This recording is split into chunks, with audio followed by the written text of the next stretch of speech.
সুপ্রিয় শিক্ষার্থীবৃন্দ, আশা করি সবাই তোমরা ভালো আছো। তোমাদের সবাইকে ইএসটিতে স্বাগতম। আজকে আমি তোমাদের সাথে উপস্থিত আছি ইয়ামিন হোসেন। যে বিষয়টি নিয়ে আলোচনা করব সেটা হচ্ছে নবম দশম শ্রেণীর পদার্থ বিজ্ঞানের বইয়ের হচ্ছে বল অধ্যায়। যে আমাদের বল অধ্যায় হচ্ছে নিয়ে আলোচনা করব সেটা অত্যন্ত গুরুত্বপূর্ণ একটা অধ্যায়, যেটা গতির সাথে সম্পর্কিত। অলরেডি আমরা গতি বিষয়টি নিয়ে আলোচনা করে ফেলেছি, গত ভিডিওতে ছিল। এখন আমরা কথা বলবো সেটা হচ্ছে বল অধ্যায় নিয়ে। আমরা এই বল অধ্যায়টাকে কয়েকটা টপিকে ভাগ করেছি। সেই টপিক ভিত্তিক আমরা কথা বলবো। এই অধ্যায় যতটুকু আছে, যা আছে সব কিছুই আমরা কথা বলবো। যা লাগবে আমাদের সবগুলো নিয়ে কথা বলবো, ঠিক আছে? এখন আমি যে টপিকগুলো নিয়ে ভাগ করছি সেই টপিকগুলো হচ্ছে এই 6টা টপিক। সেই টপিকটা হচ্ছে প্রথমে হচ্ছে বল, তারপর হচ্ছে নিউটনের প্রথম সূত্র, দ্বিতীয় সূত্র, তৃতীয় সূত্র, নিউটনের মহাকর্ষের সূত্র এবং হচ্ছে বোনাস। বোনাসটা তো অবশ্যই একটা কথা আছে, সেটা আমরা পরে কথা বলতেছি। তাহলে দেখো, অধ্যায়টা কিন্তু এক কথায় পুরোটা নিউটনের সূত্র থেকে সব কিছু। এখন এই সম্পর্কে আমরা জানবো। এখন অনেক প্রশ্ন করতে পারে, স্যার এখানে প্রথম অধ্যায় নিউটনের প্রথম সূত্রে কি আছে না আছে।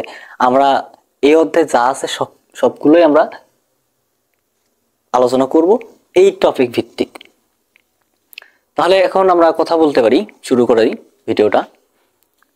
আগে আমাদের জানা দরকার, অত্যন্ত জানা দরকার হচ্ছে মেইন ইম্পর্টেন্ট বিষয় হচ্ছে বল। সেটা কি? বল।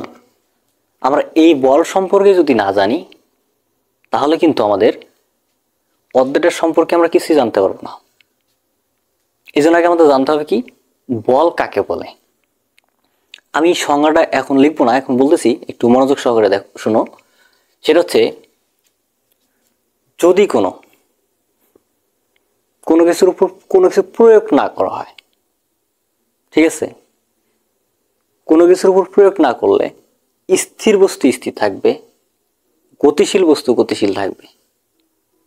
বিষয়টা খেয়াল করো। যখন স্থির বস্তুর উপর প্রয়োগ করব সেটা গতিশীল হবে, এবং গতিশীল বস্তুর উপর প্রয়োগ করলে গতি পরিবর্তন হবে বা গতি বাড়বে, একটা কথা, অথবা স্থির হবে। এটাকে আমরা শর্টকাটে বলতে পারি গতির পরিবর্তন ঘটবে। যার সাহায্যে ঘটতেছে সেটা কি হবে? আমাদের বল হবে। আমি কথাটা একটু গুছিয়ে ভাবে বুঝাই দিই, দেখো শোনো। যা গতিশীল বস্তুর উপর, যা বলা হচ্ছে কি, যেটা গতিশীল বস্তুর উপর ক্রিয়া করে, গতি পরিবর্তন করে, স্থির বস্তুর উপর ক্রিয়া করে, গতিশীল করে বা করার চেষ্টা করে, তাকে কি বলা হচ্ছে? বল।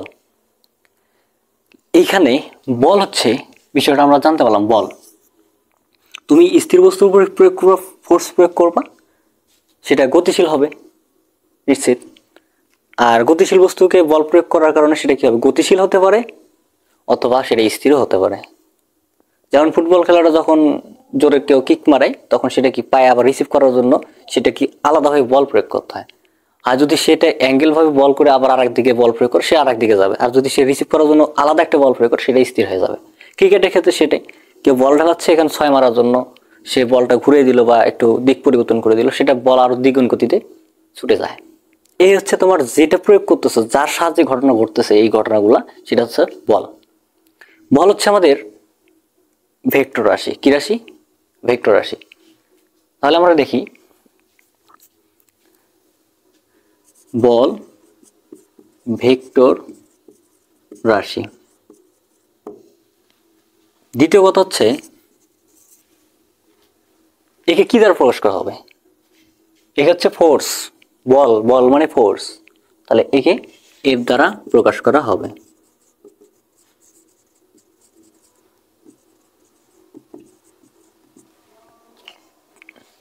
তৃতীয় কথা হচ্ছে এর এককটা কি?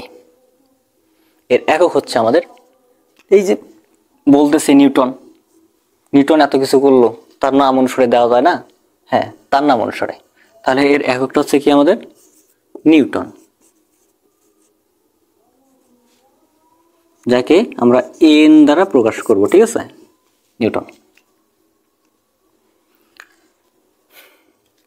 এই হচ্ছে আমাদের বল সম্পর্কে জানা হলো।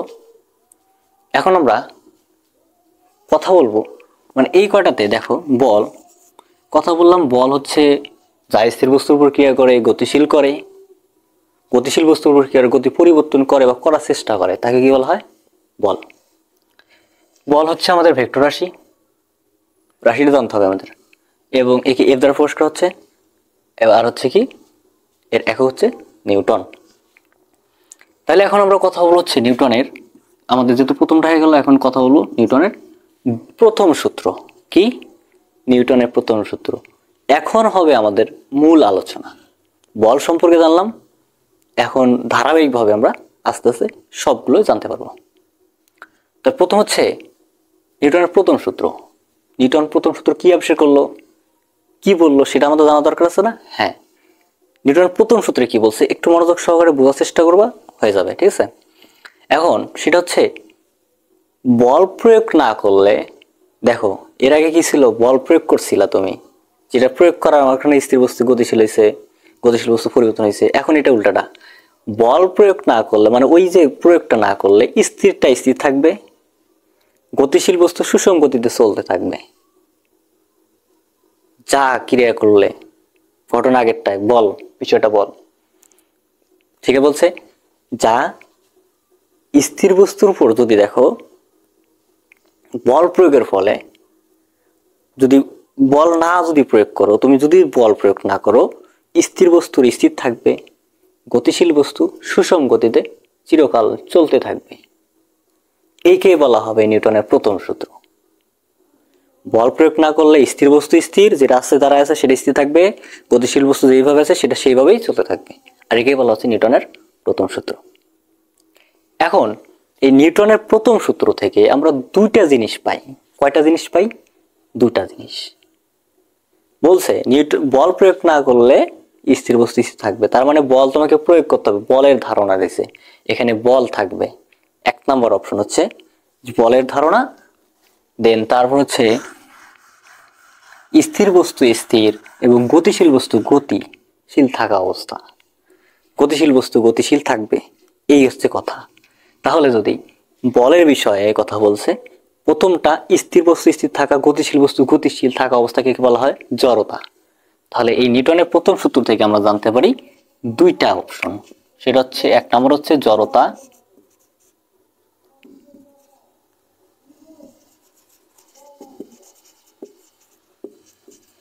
দুই নম্বর হচ্ছে বলের ধারণা। আমরা বলের ধারণা দ্বিতীয় কেন লিখলাম জানো? জড়তা অল্প একটু বিষয় নিয়ে কথা বলে শেষ হবে, কিন্তু বলের ধারণা অনেকগুলো আমাদের বল আছে, সেখানে মৌলিক বলেরও এখানে অবস্থান আছে, এই জন্য আমরা জড়তাটার কথাটা লিখলাম। তাহলে এখন আমরা কথা বলবো সেটা হচ্ছে জড়তা নিয়ে, ঠিক আছে। বিষয়টা কি বুঝতে পারছো? যে প্রথম সূত্র থেকে কি আসছে, আমাদের আসছে জড়তার সম্পর্কে জানতে পারবে, মানে অনুধাবন করতে পারলাম, এবং বল সম্পর্কে অনুধাবন করতে পারলাম।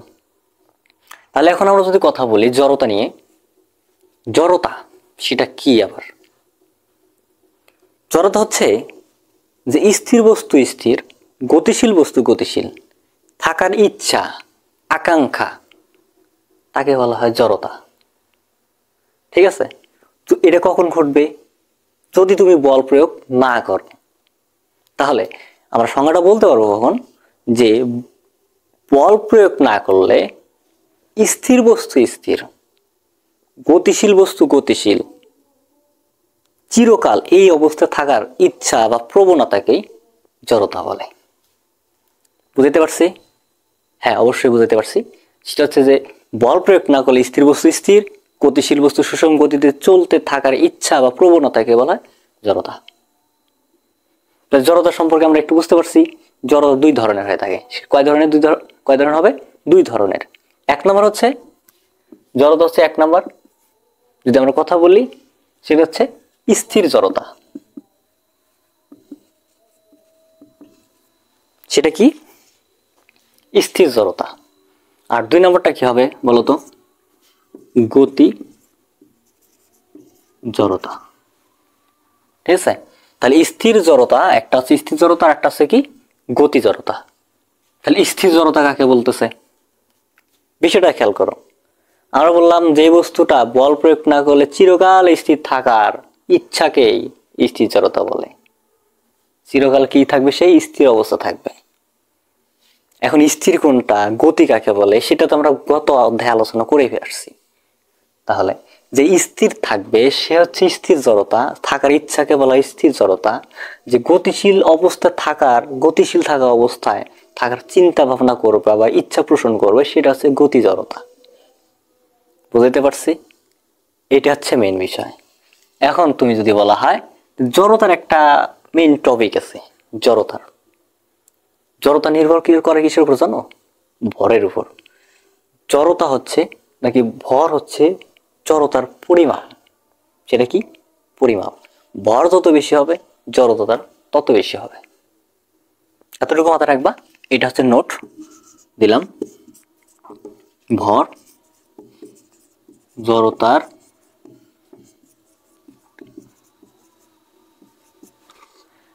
তার মানে ভর যত বেশি জড়তা তত বেশি। ভর যত বেশি জড়তা তত বেশি। কারণ ভারী বস্তু তুলতে সমস্যা, তার মানে সে স্থির থাকার অবস্থায় থাকবে। কোনো কারণবশত সেটাকে গতিশীল করছো, সেটা গতিশীল সহজে ব্রেক করতে পারবো না বা থামাইতে পারবো না। কারণ বড় বড় যখন পাথর বোঝাই করে ট্রাক নিয়ে যায় লোড অবস্থায়, যখন তার স্পিড 80 থাকে, ব্রেক করলে অনেক সময় হার্ড ব্রেক করার কারণে সেটা ব্রেক ছিঁড়ে গাড়ি উল্টে আরেক দিকে পড়ে যায়। কারণ ভর বেশি, তাকে থামাইতে গেলে তত পরিমাণ বল প্রয়োজন। সে গতিশীল থাকতে চায়। এই জন্য সেটা কি, ভরের পরিমাণ যত বেশি জড়তার পরিমাণটা তত বেশি থাকে। এই ছিল আমাদের নিউটনের প্রথম সূত্র থেকে জড়তার ধারণা সম্পর্কে আলোচনা। এতটুকু বুঝলে হবে, এতটুকুই আছে আর নাই। ঠিক আছে, এখন আমরা কথা বলবো হচ্ছে বলের ধারণা। সেটা কি নিয়ে কথা বলবো? বলের ধারণা। ঠিক আছে, এখন বল কতগুলো আসে সেটা সম্পর্কে জানি। তাহলে বলের যদি মেইন টপিকে আসি, মৌলিক বলের ধারণা পাওয়া যায়।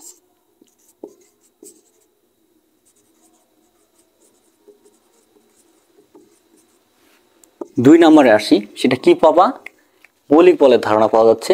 এখানে সাম্য বল পাইতে পারো, অসাম্য বল পাইতে পারো, এবং আরেকটা কি, ঘর্ষণ বলের ধারণাটা পাবা। তাহলে 3টা বলের ধারণা পাচ্ছি আমরা। তাহলে হচ্ছে সাম্য বল ও অসাম্য বল। 3 নম্বর হচ্ছে ঘর্ষণ বল। বিষয়টা কি বুঝতে পারছি? দেখো, আমি যেভাবে বলতেছি সেইভাবে তোমার নোটস তৈরি করে নিবা। ঠিক আছে, শুধু আমি সংজ্ঞাগুলা আমার এই মনোযোগ সহকারে বুঝে তোমার সেটা ভিডিওটা থামানোর পরে সেটা লিখে নিবা। ঠিক আছে, আমি যা বলবো সেটা সুন্দর করে লিখে নিবা। এখন জড়তা ধারণাটা দিলাম আমি, এবং বলের ধারণাও দিয়েছি। বলের ধারণা হচ্ছে তোমার 3টা বলের সম্পর্কে পাই। একটা হচ্ছে মৌলিক বলের ধারণা, আর দ্বিতীয় হচ্ছে তোমার সাম্য বল ও অসাম্য বলের ধারণা, এবং তৃতীয় অংশ হচ্ছে ঘর্ষণ বলের ধারণা। কয়টা অংশ? 3টা অংশ। দেখো, নিউটনের প্রথম সূত্র থেকে কত কি আমরা জানতে পারলাম। নিউটনের প্রথম সূত্র থেকে এত কিছু জানার পর সেটা নিউটনের দ্বিতীয় সূত্রে আসছে অন্য কিছু, তারপর আসছে তৃতীয় সূত্র। ঠিক আছে, এখন দেখি, এখন আমরা মৌলিক বলের সম্পর্কে আমরা কথা বলবো। সেটা একটু বোর্ডটা পরিষ্কার করে ওখানে করবো। ঠিক আছে, তোমরা তুলে নাও এটুকু যে বলের ধারণা সম্পর্কে আমরা 3টা জিনিস পাবো। সেটা হচ্ছে মৌলিক বলের ধারণা, সাম্য বল, অসাম্য বল এবং ঘর্ষণ বল। তো একটু কথা বলি এখন, একটু আমরা মৌলিক বলের ধারণা সম্পর্কে দিব। আচ্ছা, এখন আমরা সেটা কথা বলবো, সেটা হচ্ছে মৌলিক বলের ধারণা নিয়ে। ঠিক আছে, মৌলিক বলের ধারণা। মৌলিক বল আমাদের হচ্ছে 4টা ভাগে ভাগ। কয়টা ভাগে ভাগ? 4টা ভাগে ভাগ। 4টা। ঠিক আছে, প্রথম হচ্ছে মহাকর্ষ বল, দ্বিতীয় হচ্ছে তড়িৎচুম্বক বল, তৃতীয় হচ্ছে দুর্বল নিউক্লিয় বল, সবচেয়ে বড় বল হচ্ছে সেটা সবল নিউক্লিয় বল। ঠিক আছে, তাহলে 4টা কথা নিয়ে আমরা 4টা বল পাইলাম। মৌলিক বল কয়টা? 4টা। 4টার মধ্যে আছে এগুলা, সেটা কথা বলতে চাই। এখন আসি আমরা মহাকর্ষ বল নিয়ে। কোন বল নিয়ে কথা বলবো? মহাকর্ষণীয় বল নিয়ে কথা বলবো। সে মহাকর্ষ বল কাকে বলে? একটু মনোযোগ সহকারে শুনো, দেখো যে হয়ে যাবে। ঠিক আছে, মহাকর্ষ বল হচ্ছে এই মহাবিশ্বের যে কোনো 2টা বস্তুর মধ্যে যে আকর্ষণ বল, তাকে কি বলা হবে? মহাকর্ষ বল। এই মহাবিশ্বের যে কোনো দুইটা বস্তু 1 2, ঠিক আছে, 1 2, ঠিক আছে, এই দুইটার মধ্যে যে আকর্ষণ বলটা সেটা হচ্ছে কি আমাদের মহাকর্ষ বল। এ আকর্ষণ করবে, এই বস্তুটা একে আকর্ষণ করবে, আর এটা একে আকর্ষণ করবে, আর এই আকর্ষণ বলকে বলা হচ্ছে মহাকর্ষীয় বল। আর এই বলটা সবচেয়ে অত্যন্ত দুর্বল একটা বল, দুর্বল নিউক্লিয় বলের চেয়ে আরো দুর্বল, ওর চেয়েও আরো দুর্বল, ঠিক আছে।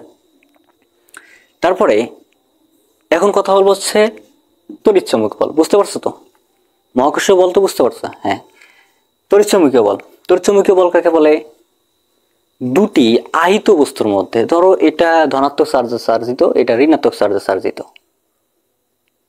এই দুইটার মধ্যে যে আকর্ষণ বল কাজ করবে অথবা বিকর্ষণ বল কাজ করবে, একটা ধনাত্মক একটা ঋণাত্মক হলে অবশ্যই আকর্ষণ বল কাজ করবে। এই আকর্ষণ বলটাকে বলা হচ্ছে তড়িৎচুম্বকীয় বল। যে কোনো দুইটা আহিত বস্তুর মধ্যে 2 বা 3 4টা 5টা ইত্যাদি হতে পারে। অতএব বলতে হবে আহিত বস্তুর মধ্যে যে আকর্ষণ বা বিকর্ষণ বল কাজ করে তাকে কি বলা হবে? তড়িৎচুম্বকীয় বল। বুঝতে পারছি? হ্যাঁ হ্যাঁ, তড়িৎচুম্বকীয় বলটা হচ্ছে আমাদের মহাকর্ষ বলের চেয়ে শক্তিশালী। যদি বলি যে এই বাকিগুলো হচ্ছে এটা শক্তিশালী না, সেটা হচ্ছে মহাকর্ষীয় বলের চেয়ে শক্তিশালী বল। সেটা কি বল? তড়িৎচুম্বকীয় বল। বুঝতে পারছি? হ্যাঁ। এখন আমরা কথা বলবো সেটা হচ্ছে, আমরা 1 নম্বরটা হয়ে গেল, 2 নম্বরটা হয়েছে। এখন কথা বলবো সেটা হচ্ছে দুর্বল নিউক্লিয় বল। সেটা কি বল? দুর্বল নিউক্লিয় বল। সেটা কি?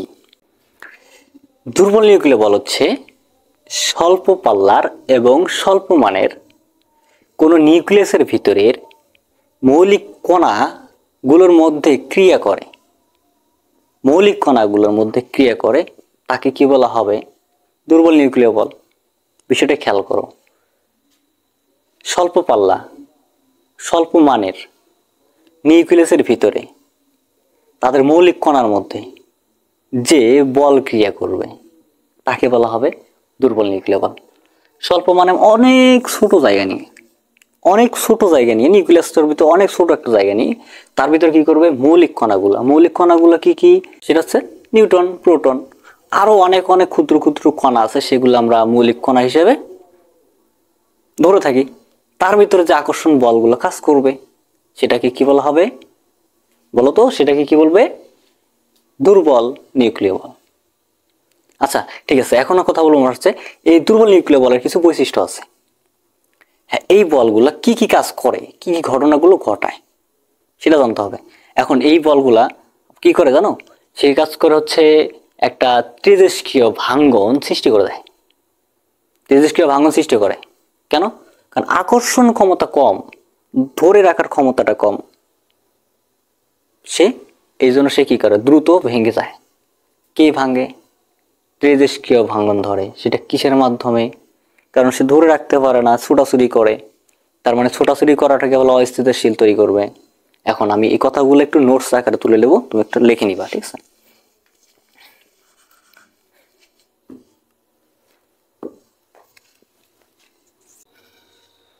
এই দুর্বল নিউক্লিয় বলগুলো কি কাজ করে সেটা দেখো। সেটা হচ্ছে যে এই নোটসগুলো হচ্ছে তোমার বলতে পারি এটা যে এই দুর্বল নিউক্লিয়াস বলের কারণে সেটা কি নিউক্লিয়াসের ভিতরে অস্থিতিশীলতা সৃষ্টি হয়, মানে ছোটাছুটি করে, প্রচুর পরিমাণ ছোটাছুটি করে এবং বিটা ক্ষয় করে। সেটা কি করে? বিটা ক্ষয় করে তেজস্ক্রিয় ভাঙ্গন সৃষ্টি করে। তারপরে কি করে? এর পাল্লা হচ্ছে 10⁻⁻16 মিটার, এর চেয়েও আরো কম, ঠিক আছে? এর পাল্লা মানে একটাই যে বললাম, এটাকে একটা বিতু দিছিলাম, পাল্লা মানে কি? এরিয়া, ঠিক আছে? এতটুকুর চেয়ে আরো কম। এই হচ্ছে নিউক্লিয়াস, হচ্ছে তোমার দুর্বল নিউক্লিয় বলের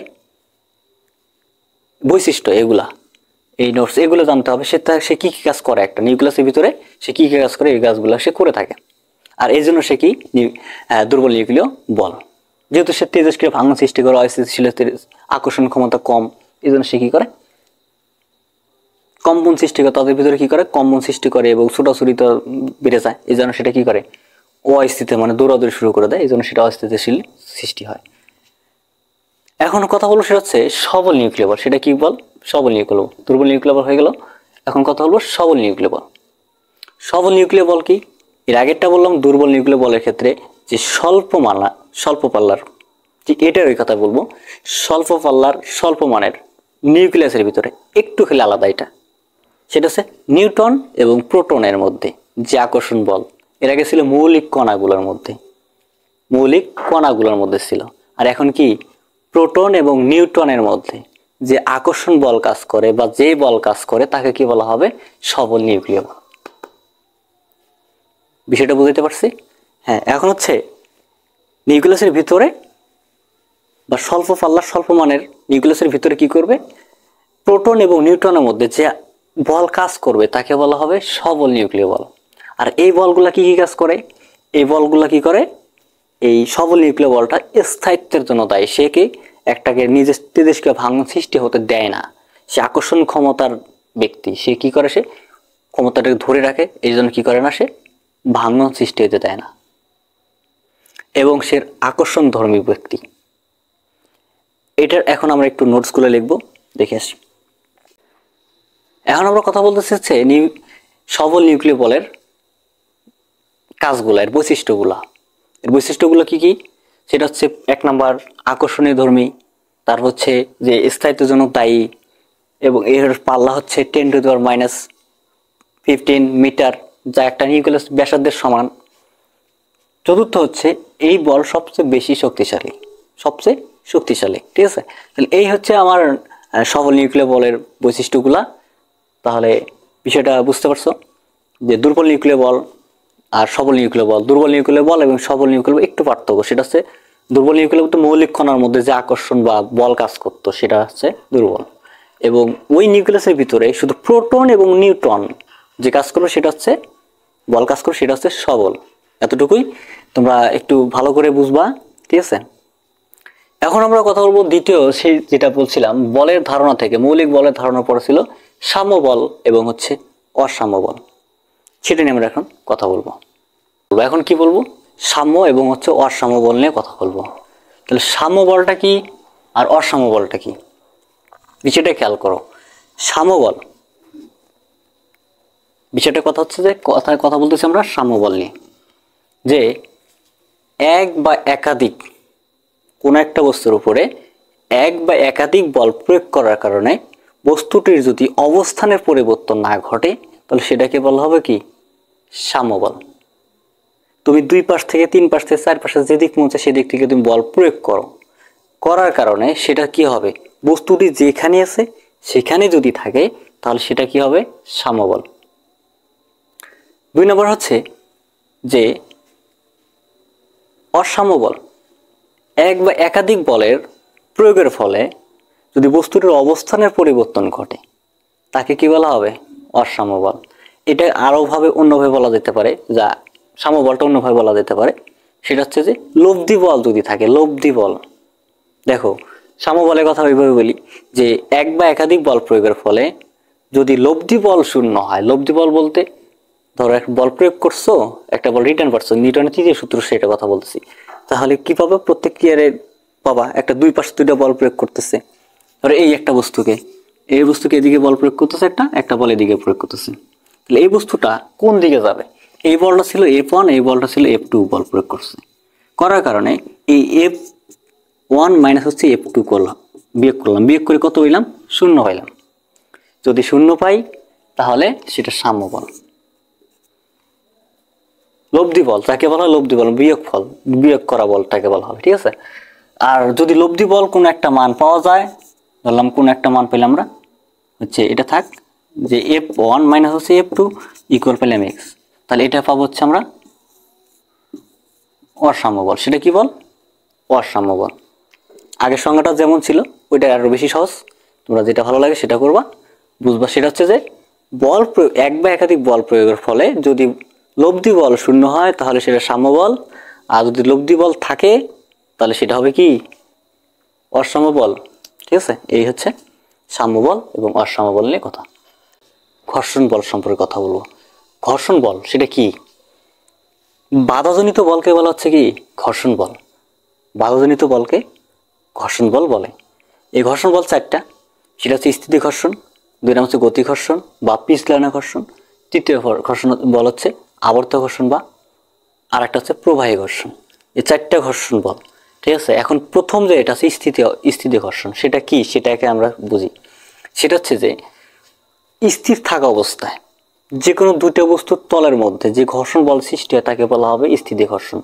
একটা উদাহরণ দেখো, যে একটা টেবিলের উপর একটা বই রাখা আছে, বই এবং বইটা কিন্তু স্থির অবস্থায় আছে। এখন টেবিল এবং বইয়ের যে 2টা তল, এই 2টা তলের মধ্যে যে ঘর্ষণ বলটা সৃষ্টি হচ্ছে সেটা হচ্ছে কি আমাদের ঘর্ষণ, সেটা হচ্ছে আমাদের স্থিতি ঘর্ষণ বল, ঠিক আছে। এখন 2 নম্বরটা সেটা হচ্ছে যে গতি ঘর্ষণ বা পিছলানো ঘর্ষণ। 2টি বস্তু যখন চলতেছিল, চলার অবস্থায়, গতিশীল অবস্থায়, এর মধ্যে যে বল কাজ করবে বা যে ঘর্ষণ বল ক্রিয়া করবে সেটা হচ্ছে কি বল, গতি ঘর্ষণ বল, চলন্ত অবস্থায়। এখন সেটা বলতে পারো কি কেমন হতে পারে, পিচ রোডে বা যে কোনো জায়গায় গাড়ি চলতেছিল, ব্রেক করলে সেটা কি করে, স্লিপ করে অনেক দূরে যায়। আর এই যে স্লিপ করে যাচ্ছে, গতি একটার মধ্যে আর একটার মধ্যে কি হচ্ছে, বলের সৃষ্টি হচ্ছে, আর এই বলটাকে বলা হচ্ছে গতি ঘর্ষণ বল, সেটা কি গতি ঘর্ষণ, ঠিক আছে। এখন একে বলা হচ্ছে পিছলানো ঘর্ষণ। আরো উদাহরণ দেওয়া যেতে পারে, উদাহরণ হচ্ছে এরকম যে কাদো রাস্তায় যখন স্লিপ করে যায়, পা স্লিপ করে যায়, জুতা স্লিপ করে যায়, সেটাও কি একটা আমাদের গতি ঘর্ষণ। গতি ঘর্ষণের একটা সূত্র আছে, সেটা হচ্ছে আমাদের কথা বলবো গতি ঘর্ষণ নিয়ে। যে গতি ঘর্ষণের সূত্র যদি আমরা গতি ঘর্ষণকে আমরা এফ ধরি, তাহলে সূত্র হচ্ছে মিউ ডাব্লু। মিউ ডাব্লুটা কি, এখন মিউ তো আছে, ডাব্লু মানে হচ্ছে এম জি, মানে ওজন। তাহলে তুমি লেখো মিউ হচ্ছে গতি ঘর্ষণ সহগ, আর ডাব্লু ইকুয়াল হচ্ছে তোমার ওজন, সেটা ওই বস্তুটার ওজন। বাকিগুলো তো আমরা জানি, ঠিক আছে। তাহলে গতি ঘর্ষণের সূত্র হচ্ছে তোমার কি, এফ ইকুয়াল বা এফটা হচ্ছে গতি ঘর্ষণ আর হচ্ছে মিউ ডাব্লু, ঠিক আছে। এর হচ্ছে তোমার কি মিউ ডাব্লু। এখন আমরা কথা বলবো হচ্ছে আবর্ত ঘর্ষণ নিয়ে। সেটা কি নিয়ে কথা বলবো, আবর্ত ঘর্ষণ। আবর্ত ঘর্ষণটা কি, ঘুরিয়ে ঘুরিয়ে বা গড়িয়ে গড়িয়ে, ঘুরে ঘুরে অথবা গড়িয়ে গড়িয়ে যে ঘর্ষণ বল সৃষ্টি হয় 2টা বস্তুর মধ্যে। একটা মার্বেল যদি রাস্তায় চলে, তো মার্বেলটা ঘুরে ঘুরে আগায়, এবং এই ঘুরন্ত অবস্থা এবং মাটির সাথে যেটা কি হবে, যে ঘর্ষণ বলের সৃষ্টি হবে, সেটা হচ্ছে কি ঘর্ষণ, আবর্ত ঘর্ষণ। সংজ্ঞাটা এইভাবে বলতে পারি, যখন বস্তু অপর একটি বস্তু তলের উপর চলার সময়, চলার পথে ঘুরিয়ে ঘুরিয়ে বা গড়িয়ে গড়িয়ে চলার পথে যে ঘর্ষণ বলের সৃষ্টি, সেটা কি হবে, আবর্ত ঘর্ষণ। মার্বেল, ফুটবল, গাড়ির চাকা ইত্যাদি, এগুলো সবগুলো কি আমাদের আবর্ত ঘর্ষণ। এই যে এর চলার সময় যে ঘর্ষণ বলের সৃষ্টি, সেটা হচ্ছে আবর্ত ঘর্ষণ। এখন কথা বলবো হচ্ছে আমরা প্রবাহী ঘর্ষণ নিয়ে কথা বলবো। প্রবাহী ঘর্ষণটা কি, এটা একদম একটা সিম্পল বিষয়। পানি, বায়ু, এক কথা তরল এবং বায়বীয় পদার্থের ভিতর চলার সময় ওর ভিতরে যে ঘর্ষণ বলের সৃষ্টি হয়, সেটা হচ্ছে প্রবাহী ঘর্ষণ। মাছ পানির ভিতর সাঁতার কাটে, সেটা হচ্ছে মাছ এবং পানির মধ্যে যে ঘর্ষণ বলের সৃষ্টি হয়, সেটা হচ্ছে প্রবাহী ঘর্ষণ। আকাশে যখন পাখি ওড়ে, পাখি এবং বাতাসের মধ্যে যে ঘর্ষণ বলের সৃষ্টি হয়, সেটা হচ্ছে প্রবাহী ঘর্ষণ। আকাশে যখন বিমান ওড়ে, বিমান এবং বাতাসের মধ্যে যে ঘর্ষণ বলের সৃষ্টি হয়, সেটা হচ্ছে প্রবাহী ঘর্ষণ। আবার যখন বিমান থেকে লাফ দেওয়া হয় প্যারাশুটের মাধ্যমে, ওই যে বাতাস এবং প্যারাশুটের সাথে যে ঘর্ষণ বলের সৃষ্টি হয়, সেটা হচ্ছে আমাদের প্রবাহী ঘর্ষণ। এই ছিল আমাদের হচ্ছে ঘর্ষণ বল নিয়ে কথা। আর সেই সাথে আমাদের নিউটনের প্রথম সূত্রের বিস্তারিত আলোচনা। আশা করি তোমরা সবাই বুঝতে পারছো যে নিউটনের প্রথম সূত্র থেকে কি কি আমরা বুঝতে পারলাম, শুনতে পারলাম। একটু রিভিশনে আসি। সেটা হচ্ছে নিউটনের প্রথম সূত্র থেকে বল সম্পর্কে জানতে পারলাম, তারপরে জড়তা সম্পর্কে জানতে পারলাম, ঠিক আছে। জড়তা তো অল্পতেই শেষ হয়েছে, বল অনেকগুলো, মৌলিক বল, তারপর সাম্য বল, অসাম্য বল। সেখান থেকে আসছে কি ঘর্ষণ বল। তাহলে বলে দেখো কয়টা, তিনটা। তার ভিতরে আবার শাখা আছে, যেমন মৌলিক বলের চারটা ছিল, তারপরে তোমার ঘর্ষণ বলের এই চারটে আছে, সাম্য বলের, ঠিক আছে। এইগুলো হচ্ছে আমাদের নিউটনের প্রথম সূত্র থেকে আমরা জানতে পারলাম। আমি যেভাবে আলোচনা করেছি এবং যেভাবে বোঝানোর চেষ্টা করছি, আশা করি তোমরা বুঝতে পারছো। তোমরা সুন্দর করে খাতায় নোটস তৈরি করে নিবা, দেখবা যে এতে আর কোনো সমস্যা হবে না। তাহলে এখন আমরা তৃতীয় স্টেপে যাব, নিউটনের দ্বিতীয় সূত্র। এখন আমি যে বিষয়টি নিয়ে কথা বলবো সেটা হচ্ছে নিউটনের দ্বিতীয় সূত্র। কত সূত্র? নিউটনের দ্বিতীয় সূত্র। হ্যাঁ, নিউটনের দ্বিতীয় সূত্র নিয়ে, সেই সূত্রটা কি বিবৃতি দিয়ে গেছে, আমাদের ব্যাখ্যা দিয়ে গেছে, সেই সূত্রটা শোনো। সেই সূত্রটা হচ্ছে যে বস্তুর ভরবেগের পরিবর্তনের হার, বস্তুর কি ভরবেগের পরিবর্তন হার এর প্রযুক্ত বলের সমানুপাতিক, এবং বল যেদিকে ক্রিয়া করে ভরবেগের পরিবর্তনটা সেদিকেই ঘটে। কি বললো? যে বস্তুর ভরবেগের পরিবর্তনের হার প্রযুক্ত বলের সমানুপাতিক, যেই বলের কারণে তোমার ভরবেগের পরিবর্তন করতে সেই বলের সমানুপাতিক, এবং যেদিকে বল প্রয়োগ করবা ভরবেগের পরিবর্তনটা সেদিকে এটাই ঘটবে। এই ছিল হচ্ছে নিউটনের দ্বিতীয় সূত্র। বিষয়টা আমি আরেকবার বলি, তোমরা সুন্দর করে লিখে নিবা, যে বস্তুর ভরবেগের পরিবর্তনের হার প্রযুক্ত বলের সমানুপাতিক, এবং বল যেদিকে ক্রিয়া করে ভরবেগের পরিবর্তনটা সেদিকেই ঘটে। এই হচ্ছে নিউটনের দ্বিতীয় সূত্র। এখান থেকে আমরা একটা জিনিস শিখতে পারতেছি, সেটা হচ্ছে ভরবেগ। সেটা কি? ভরবেগ। সেটা নিয়ে যদি কথা বলি, যে ভর বেগ, তাই তো? ভরবেগটা আসলে কি? তুমি ভরবেগটা হচ্ছে যে ভর এবং বেগের গুণফল, ঠিক আছে। ভরবেগটা কি সেটা আমি বলে ফেললাম। ভরবেগটা হচ্ছে ভর এবং বেগের গুণফলকে বলা হচ্ছে ভরবেগ। একদম সহজ একটা বিষয়। তাহলে ভর এবং বেগের গুণফলকে ভরবেগ বলা হচ্ছে, ঠিক আছে। এখন একে কি দ্বারা প্রকাশ করে সেটা লিখি। একে পি দ্বারা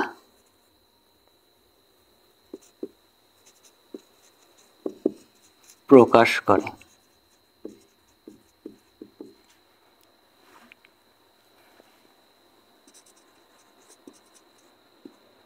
রাশি, এটা কি রাশি? এটা হচ্ছে আমাদের ভেক্টর রাশি।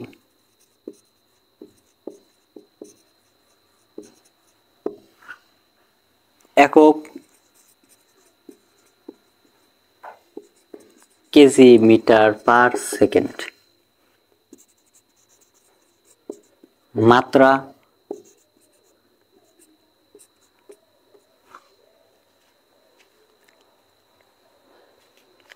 বিষয়টা খেয়াল করো, যে ভরবেগ কি বলা হচ্ছে?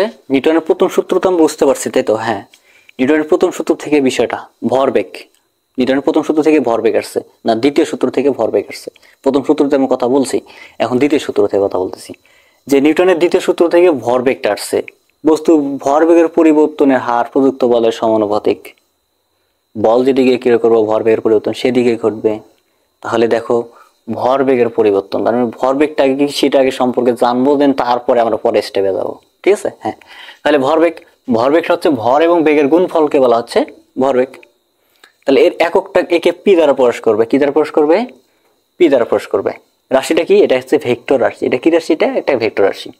এর এককটা হচ্ছে কেজি মিটার পার সেকেন্ড, এবং মাত্রা হচ্ছে তোমার ml পার টি।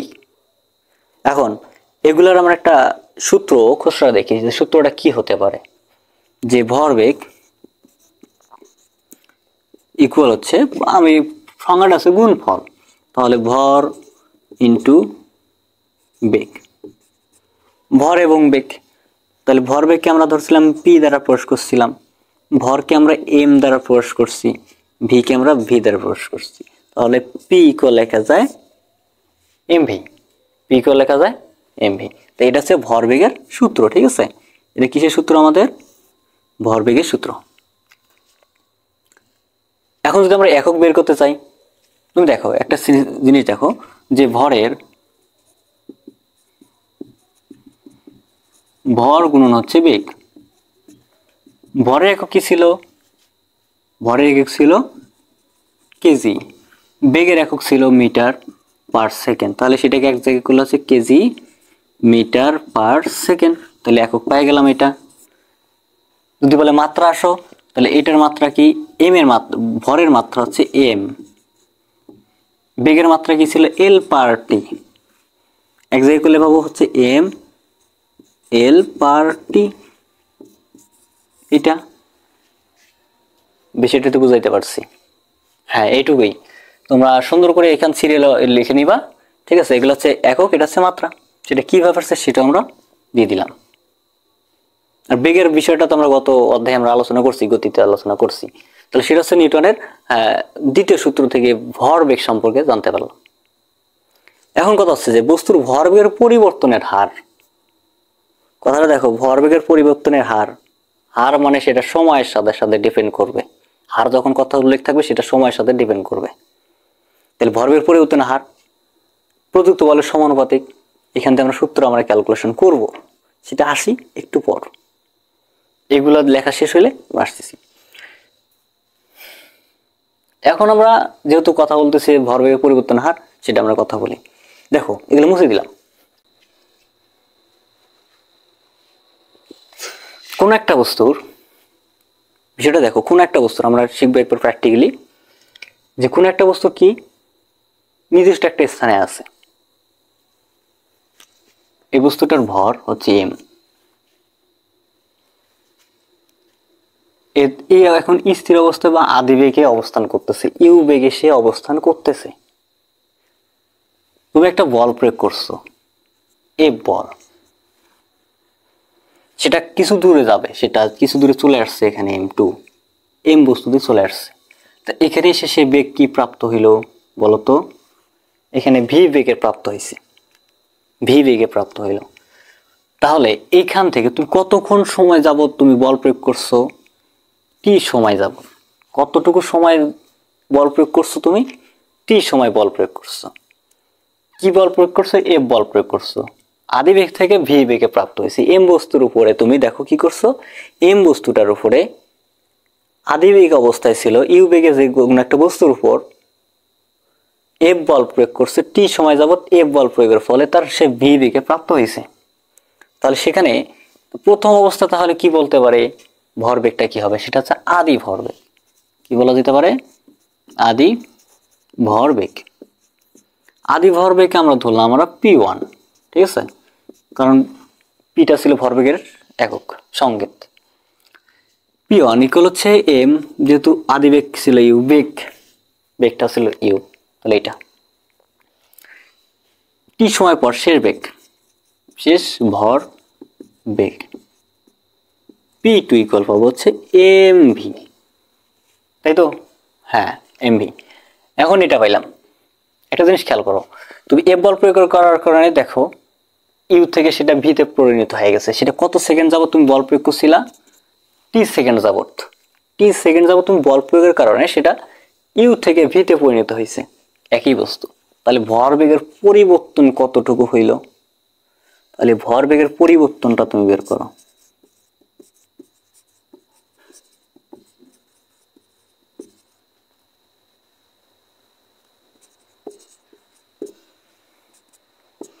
পরিবর্তন সম্পর্কে কিভাবে জানি আমরা? যে পরিবর্তন দুটো মাইনাস করতে হয়, সেটা মাইনাসটা কি? আগেরটা মাইনাস পরেরটা না, শেষেরটা মাইনাস আগেরটা। তার মানে শেষ ভরবেগ মাইনাস হচ্ছে আদি ভরবেগ। আমি কথাটা লিখলাম না, সরাসরি P2 মাইনাস হচ্ছে P1 লিখে ফেললাম। বুঝতে পারছো তো?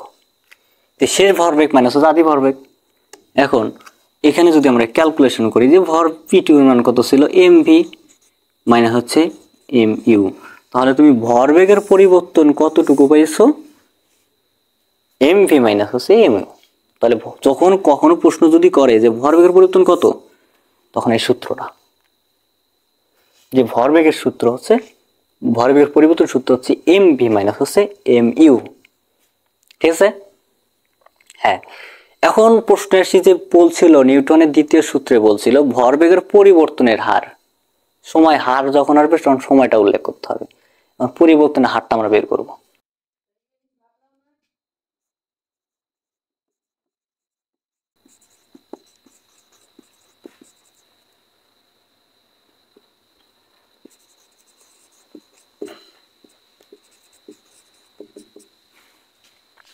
তাহলে ভরবেগের পরিবর্তন হারটা কি হবে, যে ভরবেগ যতটুকু পরিবর্তন সেটা সময় দ্বারা ভাগ করতে হবে।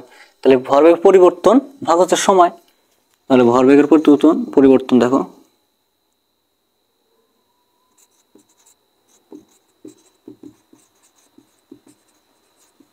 পরিবর্তন ভাগ হচ্ছে সময়। তাহলে পরিবর্তনের হারটা হচ্ছে ভরবেগের পরিবর্তন ভাগ সময়। ভরবেগ পরিবর্তনটা কি ছিল তোমার, যে এম ভি মাইনাস হচ্ছে এম ইউ ডিভাইডেড কি সময় কত ধরছিলা, কত সময় যাবত, টি সময়। তাহলে পরিবর্তনের হার তুমি এটা পাইছো। ঠিক আছে, তুমি এইটা পাইলা। খেয়াল করো, এখন একটু বিষয়টা মাথায় রাখা লাগবে। তাহলে ভরবেগের পরিবর্তন হার কিন্তু এটা। তারপরে আরেকটু যেহেতু জটিল আসি, দেখো এখান থেকে আমরা যদি এমটা কমন নিই কি হয়, আমরা এমটা কমন একবারে দিলাম, যে এখানে থাকবে হচ্ছে ভি মাইনাস ইউ ডিভাইড হচ্ছে টি, থাকে না? থাকে তো নাকি? হ্যাঁ, তাহলে এখান থেকে কি পাওয়া যাচ্ছে, একটু আমরা লিখে ফেলি এখানে, যে এম এর মান তো এম, আমরা জানি এর আগের অধ্যায় ছিল V minus U divided T equal মান ছিল এ, লেখা যাচ্ছে। তাহলে ভরবেগের পরিবর্তন হার কিন্তু এটাও, যে ভরবেগের পরিবর্তন হার এম এ, তাই তো? আচ্ছা, ভরবেগের পরিবর্তন হার হচ্ছে এটা পাইলাম এম এ। এখন নিউটনের দ্বিতীয় সূত্রে বলা ছিল ভরবেগের পরিবর্তন হার প্রযুক্ত বলের সমানুপাতিক। প্রযুক্ত বলের সমানুপাতিক শর্ত মতে এটা লিখবো আমরা এখন। শর্ত মতে, শর্ত মতে কি লিখতে পারি, সূত্র অনুসারে বা সূত্র অনুসারে, হ্যাঁ, যে ভরবেগের পরিবর্তন হার প্রযুক্ত বলের সমানুপাতিক। পরিবর্তন হার কত, এম এ, যেটা কি এম এ, এবং প্রযুক্ত বলের সমানুপাতিক, তাহলে এম সমানুপাতিক চিহ্ন এম এ। বিষয়টা কি বুঝাইতে পারছি? ভরবেগ পরিবর্তন হারের সূত্র পাইলাম এটা এম এ, সেটা বলের সমানুপাতিক। প্রযুক্ত বল কি ছিল, এফ ছিল, সেটা হচ্ছে তোমার, তাহলে বলের সাথে সমানুপাতিক, ভরবেগের পরিবর্তনের সমানুপাতিক, সমানুপাতিক চিহ্ন দিলাম, এটা পাইলাম। এখন সেটা একটু ক্যালকুলেশন করো, সমানুপাতিক চিহ্ন তুলে দিলে সমান চিহ্ন দেওয়া যায়, তার সাথে একটা ধ্রুবক মান বসে, তাহলে ধরলাম আমরা কে এম এ। আর অবশ্যই কে এর মানটা হবে কি, কে এর মান ধ্রুবক হচ্ছে 1, যেটা 1 লিখলে কোনো মানের কোনো পরিবর্তন আসে না, অতএব এম এ। অতএব সূত্র কি পেলাম আমরা, F equal M A. F equal কি এম এ। বিষয়টা কি বুঝছো? তাহলে এটা হচ্ছে আমাদের নিউটনের দ্বিতীয় সূত্র থেকে আমরা পেলাম F equal M A. Clear? হ্যাঁ। তাহলে যদি বলা হয় নিউটনের দ্বিতীয় সূত্র থেকে কি পাইলাম, নৈবিত্তিক আসে, তখন কি করবা, যে এফ এর সূত্র পাইছি, বলের সূত্র পাইছি, বলের পরিমাণ করা যায়। নিউটনের দ্বিতীয় সূত্র থেকে বলের পরিমাপ করা যায়, কিন্তু বলের ধারণা পাওয়া যায় কোথা থেকে, 1 নাম্বার থেকে। এখানে নৈবিত্তিক থাকে যে কত, নিউটনের কোন সূত্র থেকে আমরা বলের পরিমাপ করতে পারি, বলের পরিমাপ করতে পারি হচ্ছে নিউটনের এফ ইকুয়াল এম এ দ্বারা। আর এফ ইকুয়াল এম এ কোথা থেকে পাইলাম, নিউটনের দ্বিতীয় সূত্র থেকে। তাহলে বলের পরিমাপ কোথা থেকে পাওয়া যাচ্ছে, নিউটনের দ্বিতীয় সূত্র থেকে। এ হচ্ছে আমাদের প্রশ্ন। প্রশ্ন দুইটা হতে পারে, যে বল সম্পর্কে কোথায় থেকে ধারণা পাই, নিউটনের প্রথম থেকে। বলের পরিমাপ করা যায় কোন সূত্র থেকে, 2 নম্বর সূত্র থেকে। বিষয়টা খুব ভালোভাবে মাথায় রাখবা, সেন্সিটিভ বিষয়। এতটুকু বুঝতে পারছো আশা করি। তাহলে ভরবেগ এফ ইকুয়াল পেলাম হচ্ছে এম এ। এখন আমি একটা কথা বলি, বলের ঘাত, সেটা কি, একটু হচ্ছে কথা বলি বলের ঘাত। বুঝবা, বলের ঘাত একবারে বুঝবা। বলের ঘাত সমান হচ্ছে, একটু নিচে লিখে দিই,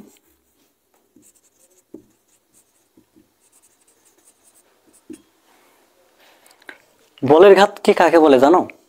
বলের ঘাত হচ্ছে বল গুণন সময়। বল গুণন কি? সময়।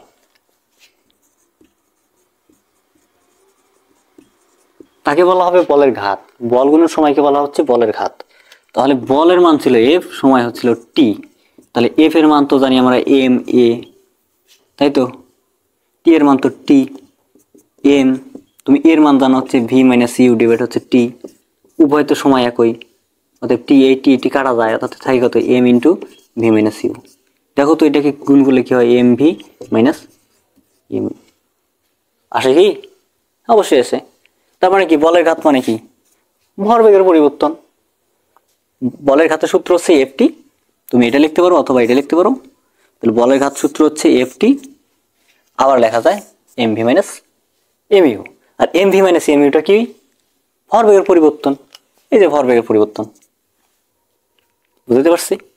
যে বলের ঘাতের সূত্র হচ্ছে এফটি, এফটি সূত্র যদি কখনো না থাকে, এফ এর মান যদি না থাকে, টি এর মান দেওয়া থাকে, না দেওয়া থাকে, তখন কি করবা? বেগ দেওয়া আছে, আদি বেগ শেষ বেগ দেওয়া আছে, ভর দেওয়া, তখন এটা বসাবো। এটাই তো হিসাব, আর কিছু না। তাহলে এই হচ্ছে আমাদের নিউটনের দ্বিতীয় সূত্র থেকে কথা, ঠিক আছে? এখন মাত্রা তো বলছি আমি, মাত্রা এবং হচ্ছে বলের একক নিউটন আসছিল, বলের এককটা নিউটন। এখন আমরা এর এককগুলো এখনো দেই নেই, তাই তো? বলের একক দিয়েছিলাম নিউটন, এটা একটু ভিন্ন রকম আসতে পারে, একটু সময় নাও, একটু বুঝে দিচ্ছি, বিষয়টা শেষ করে আমি ওইটা আগাই দিচ্ছি। তাহলে আমরা মোটামুটি বুঝতে পারলাম যে এখান থেকে ভরবেগের পরিবর্তন থেকে বোঝা যাচ্ছে বলের ঘাতের মানে হচ্ছে ভরবেগের পরিবর্তন অথবা বল গুণের সময়। আর নিউটনের দ্বিতীয় সূত্র থেকে পেলাম এফ ইকুয়াল এম এ, বিষয়টা সেটিং। যে বলের এককটা আমরা আগে থেকে জানি হচ্ছে নিউটন। তাহলে একটু যদি আমরা আরো একটু গভীরভাবে লিখি তাহলে কি হয় দেখো তো। আমি এগুলো মুছে দিলাম, ঠিক আছে?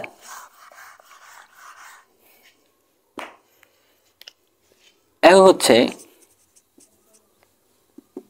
জানি নিউটন, এটাকে তুমি আর একটা ভাবে লিখতে পারবা, সেটা হচ্ছে অথবা KG meter per second square. কি লিখতে পারো? KG meter per second square. এটা তোমার এডমিশন পরীক্ষার সময় এগুলো থাকে, হায়ার ক্লাসে থাকে, এটা একটু অন্য কোয়ালিটির প্রশ্নের ভিতরে এগুলো খুব আসে, এগুলো প্রশ্নগুলো তোমার এগুলো দেওয়া থাকে না, নিউটন দেওয়া থাকে, সরাসরি এটা দেওয়া থাকে, তখন কি করবো? বুঝতে লাগবে না? বুঝতে হবে, এইগুলো চিহ্ন দ্বারা তোমাকে বুঝতে হবে। তাহলে এর মাত্রাটা কি বলতে পারি? তাহলে এখানে হচ্ছে মাত্রা হচ্ছে এম এল পার টি স্কোয়ার, এতটুকুই, আর কিছু না, একদম সহজ বিষয়। তাহলে হচ্ছে আমাদের নিউটনের দ্বিতীয় সূত্র মোটামুটি আমাদের শেষ, ঠিক আছে? আশা করি সবাই বুঝতে পারছো। যদি এর ভিতরে কোনো কারো সমস্যা থাকে অবশ্যই কমেন্টে জানাবা। আমি নেক্সট ভিডিওতে, যদি নেক্সট ভিডিওতে, বা আশা করি বলা লাগবে না, বোঝার এখানে কোনো অপশন নাই, ঠিক আছে? এখন আমরা কথা বলবো হচ্ছে নিউটনের তৃতীয় সূত্র নিয়ে। চলো শুরু করি আমরা নিউটনের তৃতীয় সূত্র। এখন যে বিষয়টি নিয়ে কথা বলতে যাচ্ছি সেটা হচ্ছে নিউটনের তৃতীয় সূত্র। বিষয়টা খেয়াল করবা, নিউটনের তৃতীয় সূত্র, প্রথম দ্বিতীয় তৃতীয়, এখন ঠিক আছে? তৃতীয় সূত্র, তৃতীয় সূত্র কাকে বলে? সে কি কি বললো সেটা আমরা দেখি। একেবারে শর্টকাট সহজ পদ্ধতি, সেটা হচ্ছে যে প্রত্যেক ক্রিয়ার সমান ও বিপরীত প্রতিক্রিয়া রয়েছে। তুমি বল প্রয়োগ করবা, বল রিটার্ন পাবা, যা দিবা তাই পাবা, সেটা কি? বিপরীতমুখী বল পাবা। সেটা হচ্ছে প্রত্যেক ক্রিয়ার সমান বিপরীত প্রতিক্রিয়া। তাহলে আমরা একটা দেখি, যদি কোনো একটা বস্তুকে ঢেল মারি সেটাকে আবার বল আসবে, রিটার্ন আসবে, সেটা রিটার্ন আসবে, বল প্রয়োগ করবে। আর এই নিউটন তৃতীয় সূত্রের কারণে আমরা হাঁটতে পারি, চলাফেরা করতে পারি। এর কারণে ঘর্ষণ বলের কারণে কম থাকার কারণে কাদা মাটিতে হাঁটতে সমস্যা, বালু মাটিতে হাঁটতে সমস্যা, ইত্যাদি ইত্যাদি ইত্যাদি। এই নিউটনের তৃতীয় সূত্র থেকে এগুলা সব আসে। আমরা শুধু সূত্রগুলো দেখবো, আর নিউটনের কাদা মাটিতে হাঁটার বিষয়, এগুলা বালু মাটিতে কেন হাঁটতে পারি না? কারণ বল প্রয়োগ করতে হবে, পিছন দিকে প্রত্যেক ক্রিয়া করবা, প্রতিক্রিয়া বল না আসলে সেটা আগানো সম্ভব নয়। কাদা মাটিতে সেটা হয় না, যত যত জোরে দিবা সেটা নিচের দিকে যাবে, কিন্তু রিটার্ন বল আসবে না, তার তুমি পাটা উঠাইতে পারবা না, না থাকার কারণে সেটা তুমি হাঁটতে পারবা না। বালু মাটি, ধুলা মাটিতে, বালু মাটিতে ঠিক একই কথা। এই জন্য নিউটনের তৃতীয় সূত্র খুব প্রয়োজন। এখন নিউটনের তৃতীয় সূত্র হচ্ছে প্রত্যেক ক্রিয়ারই সমান ও বিপরীত প্রতিক্রিয়া রয়েছে। আমরা ধরলাম ক্রিয়া বল, আমরা একটা ক্রিয়া বল ধরবো, ঠিক আছে, একটা ধরবো ক্রিয়া বল।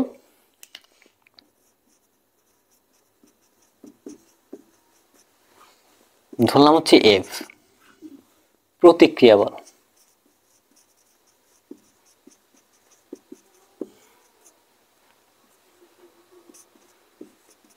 F2 ক্রিয়া বল, প্রতিক্রিয়া বল। তুমি বল প্রয়োগ করতেছো, তুমি রিটার্ন পাবা বল, সেটা কি বল পাবা? অথবা বিপরীতমুখী বল পাবা। তাহলে শর্ত মতে আমরা সমান লিখতে পারি যে, ধরলাম এটা এম দুইটার ক্ষেত্রে, ঠিক আছে। তাহলে দেখতেছো, তাহলে সূত্র শর্ত মতে লিখতে পারি যে প্রতিক্রিয়ারই সমান ও বিপরীত প্রতিক্রিয়া আছে। অর্থাৎ F1 বল প্রয়োগ করতেছো, তুমি F2 বল পাবা, সেটা তো কথা নাকি? সেটা কি F2 পাবা? সেটা F2 পাবা, কিন্তু সেটা কেমন? বিপরীতমুখী পাবা, মাইনাস মাইনাস। এখন এটার জন্য আমরা একটু আসি। F ইকুয়াল আমরা জানি এম এ, তাই তো? কিন্তু F প্রথম বস্তুটা ছিল যেটা, সবগুলো আমরা 1 দিব, মাইনাস। এই ক্ষেত্রেও তাই, এম এ, কিন্তু দ্বিতীয় ছিল যেটা 2 দিব আমরা, ঠিক আছে। এখান থেকে দেখো এম এর মান এম আছে, থাক, সমস্যা নাই। এখন আমরা হচ্ছে তোমার এর মান সূত্র কি জানি আমরা, যে ভি মাইনাস ইউ ডিভাইডেড হচ্ছে টি। এখন তুমি টি এর মান, এখন যেহেতু প্রথম বস্তুটার এ, ক্রিয়া বলের এ ছিল, এই জন্য আমরা 1 ধরবো এগুলো, ঠিক আছে। টিটা কি আমরা 1 ধরবো না? টিটাকে কেন 1 ধরবো না? তুমি যতক্ষণ বল প্রয়োগ করবা ততক্ষণই রিটার্ন পাবা, তাহলে উভয়ের সমান সময় কিন্তু একই। এই জন্য এটার ক্ষেত্রে হচ্ছে মাইনাস M2 ইন্টু লেখা যায়, তখন হচ্ছে ভি মাইনাস ইউ ডিভাইডেড হচ্ছে টি, যেহেতু দ্বিতীয় এই জন্য 2 দিয়ে দিলাম আমরা। একটু বোঝার চেষ্টা করো, এখন বুঝতে পারবা। তাহলে উভয় পক্ষের সময় একই আছে, গুণ হিসেব ভাগ আছে, এটা উভয় সেগুলো গুণ কাটাকাটি যাবে, তাহলে সময় কত পাত। অতএব M1 ইন্টু হচ্ছে V1 মাইনাস হচ্ছে U1 ইকুয়াল এখানে M2 ইন্টু হচ্ছে V2 মাইনাস হচ্ছে U2। লেখা যায় না? অবশ্যই যায়। এখান থেকে আমরা গুণ করে দিব, ঠিক আছে, গুণ করে দাও, তো গুণ করে দাও তো। অতএব M1 V1 মাইনাস হচ্ছে M1 U1 equal minus M2 V2, minus মাইনাসে প্লাস M2 U2। এটাই তো। এখন তুমি আরেকটা কাজ করো, এই ইউটাকে অবশ্যই নিয়ে দাও, তাহলে এটা মাইনাস আছে অবশ্যই প্লাস, আর এটা ভিটা প্লাস আছে, মাইনাস আছে অবশ্যই প্লাস।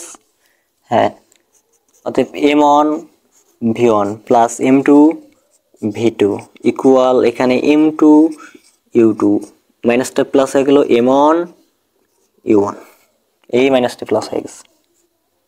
এটা একটু সাদায় লিখি আমরা, ঠিক আছে, একটু সাইডে লিখি, সাদায় লিখি, বোঝার চেষ্টা করো, একটু বোঝার চেষ্টা করো, মনোযোগ সহকারে দেখো, বুঝতে পারবা। তাহলে এগুলো আগে লিখি আমরা, M1 U1 plus M2 U2 equal হচ্ছে M1 V1 plus M2 V2। লেখা যায় না? অবশ্যই লেখা যায়। এটা এটা তাহলে কি পাইলাম? প্রথমে ইউ ছিল, পরে ছিল ভি। অর্থ হচ্ছে এটা, দুইটা বস্তু সংঘর্ষ যদি হয় অথবা প্রতিক্রিয়া বল যদি হিসেব করো, যে কোনো দুইটা বস্তু লাগবে, কারণ যে প্রতিক্রিয়া দিবে সে দ্বিতীয় এক ব্যক্তি, রিটার্ন দিবে সে দ্বিতীয়। তুমি ক্রিয়া করবা, প্রতিক্রিয়া পাবা। তাহলে প্রথম অবস্থায় ছিল ইউ বেগে ছিল, সেটা দুইটাই ছিল, যাকে প্রয়োগ করছে সেও ইউ ছিল, সে রিটার্ন দেওয়ার পরে নির্দিষ্ট বেগ প্রাপ্ত হবে।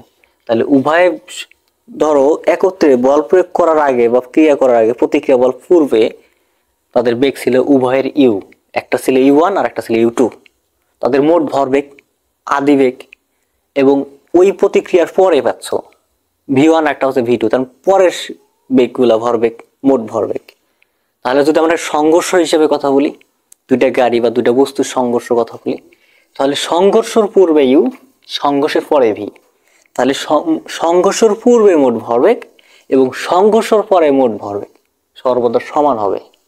সমান হইলে সেটা কি বলা হবে? ভরবেগ সংরক্ষণ নীতির সূত্র। সেটা কি হবে? ভরবেগ সংরক্ষণ নীতি মেনে চলবে, এতটুকুই। তাহলে এটা হচ্ছে আমাদের কিন্তু একটা সূত্র, ভরবেগ সংরক্ষণ নীতির সূত্র এটা, ঠিক আছে? তাহলে যদি প্রশ্ন করে যে ভরবেগ সংরক্ষণ নীতি মেনে চলবে কি চলবে না, তখন কি করবা তোমরা? সংঘর্ষের পূর্বে একটা মোট ভরবেগটা বের করবা, এটা বের করবা যে সংঘর্ষের পূর্বে মোট ভর বেগ P1 ইকুয়াল হচ্ছে M1 U1 plus M2 U2। সংঘর্ষের পর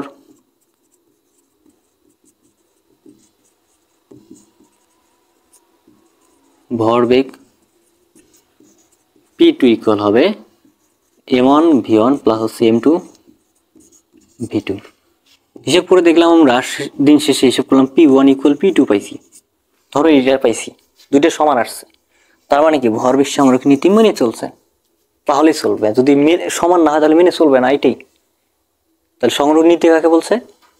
সংঘর্ষ পূর্বে মোট ভরবেগ শেষে ভরবেগ যদি সমান হয় তাহলে সংরক্ষণ নীতি মেনে চলবে, আর যদি না হয় তাহলে মেনে চলবে না। এতটুকুই কথা, আর কিছু নাই। এখন যদি বলো গতি শক্তির কথা বলো, গতি শক্তি তো আমাদের এই অধ্যায় নাই, পরের অধ্যায়। যদি বলা হয় এটা নিয়ে একটু কথা বলে দিই, এটা নিয়ে সহজ একটা বিষয়, তাহলে এগুলো মুছে দিলাম আমরা, এগুলো সব মুছে দিলাম, ঠিক আছে?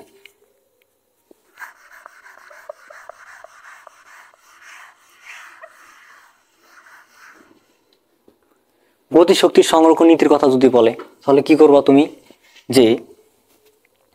যে half M1 U1 square plus half M2 U2 square equal হচ্ছে হাফ, এখানে তো জায়গা হবে না, নিচে লিখি।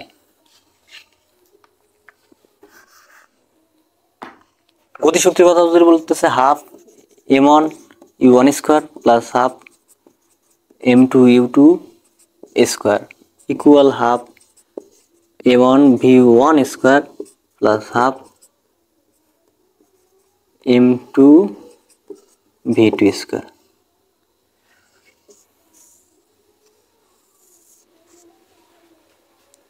এটা কি? গতি শক্তিতে, এটা হচ্ছে গতি শক্তির, এটা হচ্ছে গতি শক্তির সংরক্ষণ নীতি।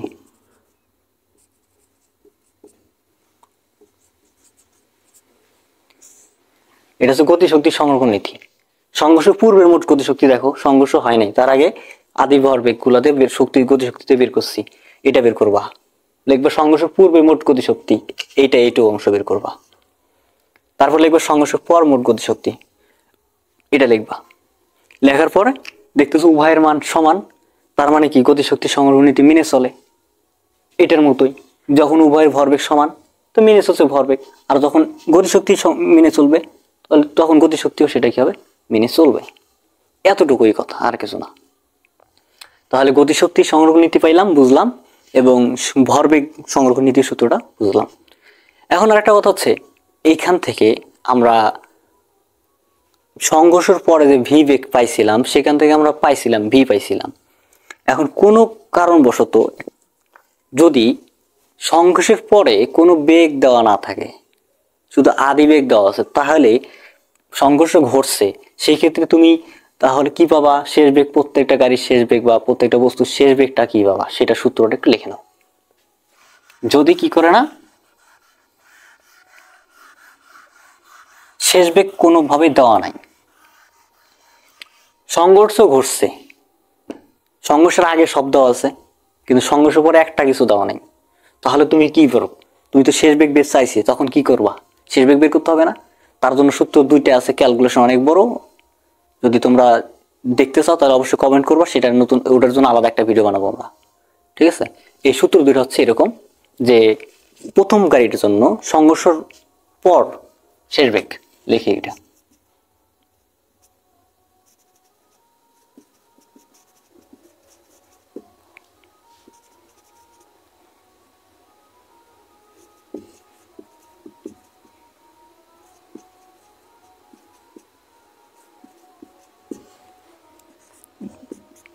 V1 ইকুয়াল কি বললাম আমি, সংঘর্ষের পরে কিছু দেওয়া নেই, শুধু তো আমরা এম জানি দেওয়া আছে, কিছু দেওয়া নেই, তখন সেটা কি বের করবো, এটার সংঘর্ষের পর যে কি বেগটা পাবো আলাদা একটা, সেটা বের করার সূত্র। এর সূত্র হচ্ছে যে m1 মাইনাস হচ্ছে m2 ইন্টু হচ্ছে u1 প্লাস হচ্ছে 2m2 u2 divided m1 plus হচ্ছে, কথা কি বুঝতে পারছো? যে প্রথম সংঘর্ষের পরে যে কি বেগগুলা কি হবে, v1 ইকুয়াল মানে প্রথম বস্তু শেষ বেগ, সংঘর্ষের পর m1 মাইনাস হচ্ছে m2 ইন্টু হচ্ছে u1 প্লাস 2mu2 না 2m2 u2, এটা ডিভাইড হচ্ছে m1 প্লাস m2 শেষ বেগ। এখন যদি দ্বিতীয়টার ক্ষেত্রে কথা বল, দ্বিতীয় বস্তু, দ্বিতীয় গাড়ি,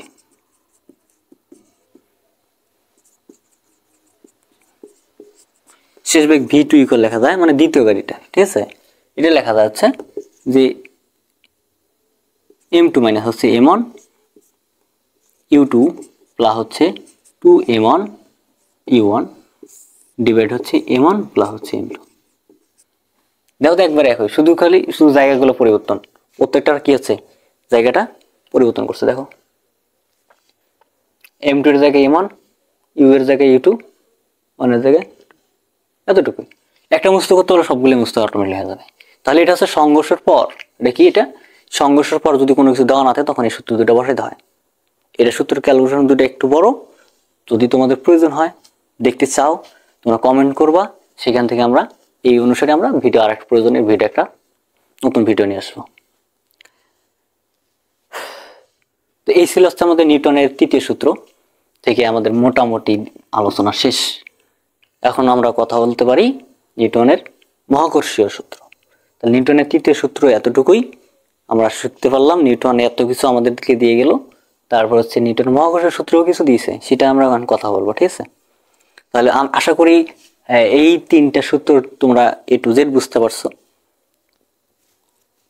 মনে হয় বুঝতে পারছো, ঠিক আছে। তোমরা মনোযোগ সহকারে দেখলে অবশ্যই বুঝতে পারবা। এখন আমরা কথা বলবো হচ্ছে নিউটনের মহাকর্ষীয় সূত্র নিয়ে কথা বলবো। এখন আমরা যেটা শুরু করতে যাচ্ছি সেটা হচ্ছে যে নিউটনের মহাকর্ষীয় সূত্র।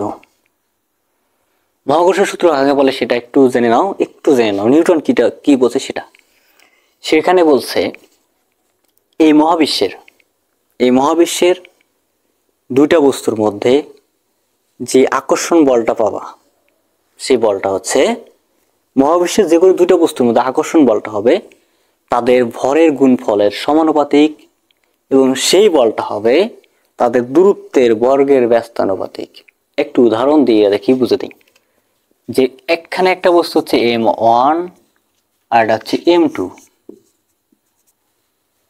এদের মধ্যে দূরত্ব হচ্ছে d। তাহলে এ কি করবে, এই দুইটা ভরের f এর মান, আকর্ষণ বা বিকর্ষণ বল যে কোনো তো একটা হবে নাকি, হ্যাঁ যে কোনো একটা হবেই। তাহলে এই বলের পরিমাণটা কি হবে, মানে এফটা কি হবে, যে এই ভর দুটার গুণফলের সমানুপাতিক এবং দূরত্বটা ডি এর বর্গের ব্যস্তানুপাতিক। আমি সংজ্ঞাটা একটু বলি, তোমরা দেখো লিখে নিবা, ঠিক আছে। যে এই মহাবিশ্বের যে কোনো দুইটা বস্তুর মধ্যে আকর্ষণ বা বিকর্ষণ বলের মান ওই দুইটা বস্তুর ভরের গুণফলের সমানুপাতিক। ভরের গুণফলের সমানুপাতিক কি, আকর্ষণ বা বিকর্ষণ বলের মান বলছি কিন্তু, এবং আকর্ষণ এবং কি হবে, দূরত্বের বর্গের ব্যস্তানুপাতিক। আরেকবার রিপিট করতেছি, মহাবিশ্বে যে কোনো দুটো বস্তুর মধ্যে যে আকর্ষণ বা বিকর্ষণ বলের মান তাদের ভরের গুণফলের সমানুপাতিক এবং দূরত্বের বর্গের ব্যস্তানুপাতিক। তাহলে আমরা প্রথম অংশটুকুর কথা বলি, যে আকর্ষণ বল এফ এর মানটা কি হবে, এর মানটা বলছে তাদের ভরের গুণফলের সমানুপাতিক, অর্থাৎ m1 এবং m2 এদের গুণফল সমানুপাতিক ছিল এটা। এবং 2 নম্বর কথাটা কি ছিল, যে আকর্ষণ বলটাই হবে বর্গের ব্যস্তানুপাতিক। তাহলে d1/d ব্যস্তানুপাতিক মানে কি, ভাগ, ঠিক আছে, অর্থাৎ d² বর্গ ব্যস্তানুপাতিক মানে ভাগ, এটা। এই দুইটা যখন সূত্র আমরা এক জায়গায় করব তাহলে কি হইল, একটা বস্তু তো নাকি আকর্ষণ বিকর্ষণ এফ, অর্থাৎ এফ ইকুয়াল লিখতে পারি আমরা, এই সমানুপাতিক চিহ্নটা দাও, দুইটা যেহেতু সমানুপাতিক দাও, অর্থাৎ m1 ইন্টু m2 ডিভাইডেড লেখা যায় ডি স্কয়ার। আর সমানুপাতিক চিহ্নটা তুলে লেখা যায় হচ্ছে একটা ধ্রুবক মান বসাইতে হয়, সেই ধ্রুবকটা কি মহাকর্ষীয় ধ্রুবক। সেটা কি ধ্রুবক? মহাকর্ষীয় ধ্রুবক। সেই ধ্রুবকের মান হচ্ছে জি, এর হচ্ছে m1 m2 ডিভাইড হচ্ছে ডি স্কয়ার। তো এইটাই হচ্ছে আমাদের কি আকর্ষণ বা বিকর্ষণ বলের সূত্র। দুইটা বস্তুর মধ্যে আকর্ষণ বা বিকর্ষণ বলের সূত্র, এটা মহাকর্ষীয় বলের সূত্র। ঠিক আছে, এখন বলতে পারে যে আসলে স্যার এখানে এফ এর জি এর মানটা কত, বড় জি এর মান কত? বড় জি এটা হচ্ছে মহাকর্ষীয় ধ্রুবক। এটা কি ধ্রুবক? মহাকর্ষীয় ধ্রুবক। এর মান হচ্ছে জি এর মানটা আমি লিখে দিই, তোমরা দেখো যে 6.67 গুণন 10 টু দি পাওয়ার -11, তারপর হচ্ছে Newton meter square per KG square, Newton meter square per KG square. যেটা বুঝছো? অবশ্যই বুঝছো। তো দেখো জি এর মান পাইলাম।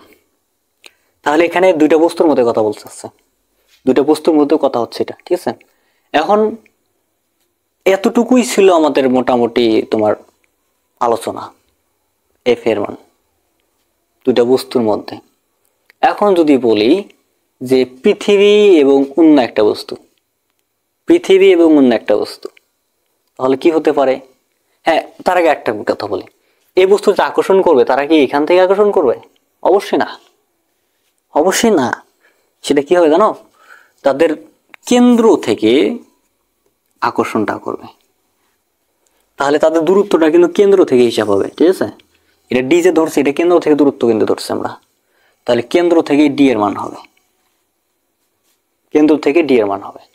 অনুরূপভাবে এখন আসি যে পৃথিবী এবং অন্য একটা বস্তু পৃথিবীর পৃষ্ঠে, ধর কথার কথা আমি আমার সাথে পৃথিবীর আকর্ষণ বলটা হিসাব করি, তাহলে আমরা যদি হিসাব করি পৃথিবী এবং অন্য একটা বস্তু, পৃথিবী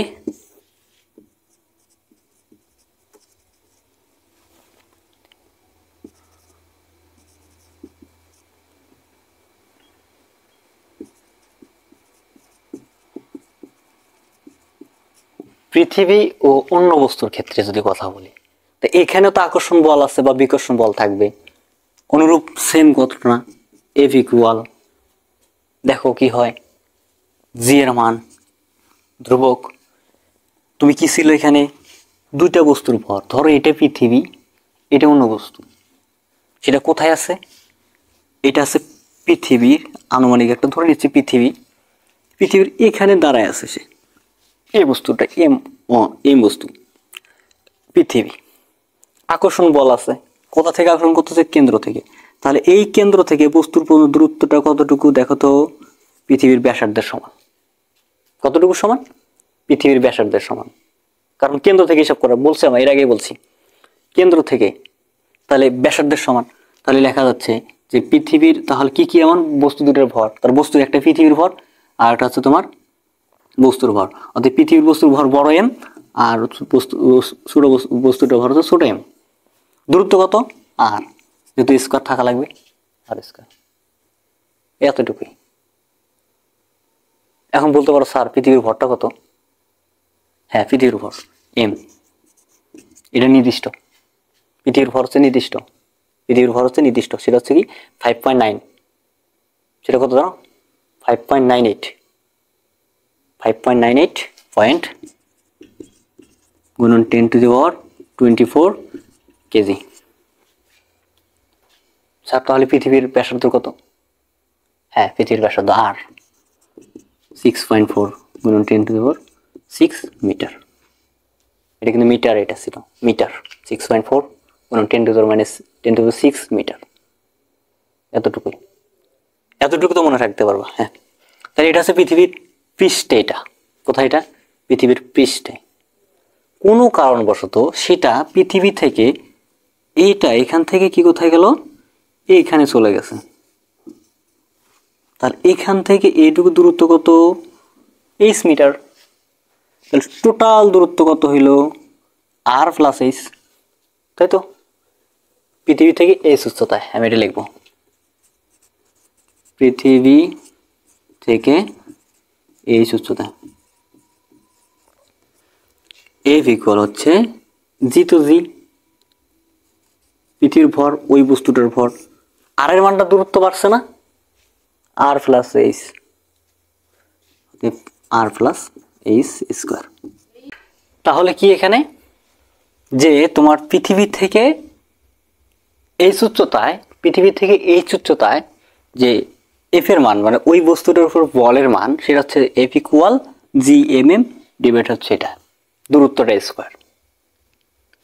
কোনো কারণে যদি পৃথিবীর ভিতরে কিছুটা প্রবেশ করে, তাহলে দেখলাম বস্তুটা এখানে চলে আসছে, তাহলে এখান থেকে, এখানে না দিয়ে একটু ভিতরে দিই, এখানে চলে আসছে, তাহলে এতটুকু কতটুকু গভীরে ঢুকছে, ডি গভীরে ঢুকছে, ঠিক আছে? কতটুকু গভীরে ঢুকলো, ডি গভীরে। তাহলে এখান থেকে কেন্দ্র থেকে একটু দূরত্ব কত হচ্ছে, হিসাবটা করো। তাহলে টোটালটা কিন্তু আর, কেন্দ্র থেকে এটা দূরত্ব কত, আর। চিত্রটা এখানে দিলে ভালো হবে। এই অংশটুকু হচ্ছে তোমার ডি, তাহলে এই অংশটুকু কত, তাহলে এই অংশটুকু কত, ছোট্ট একটা অংশটুকু, টোটালটা হচ্ছে আর এর মান, ভিতরে প্রবেশ করছে ডি এর মান, তাহলে এখান থেকে বস্তুটার দূরত্ব হচ্ছে যে আর মাইনাস ডি এর মান।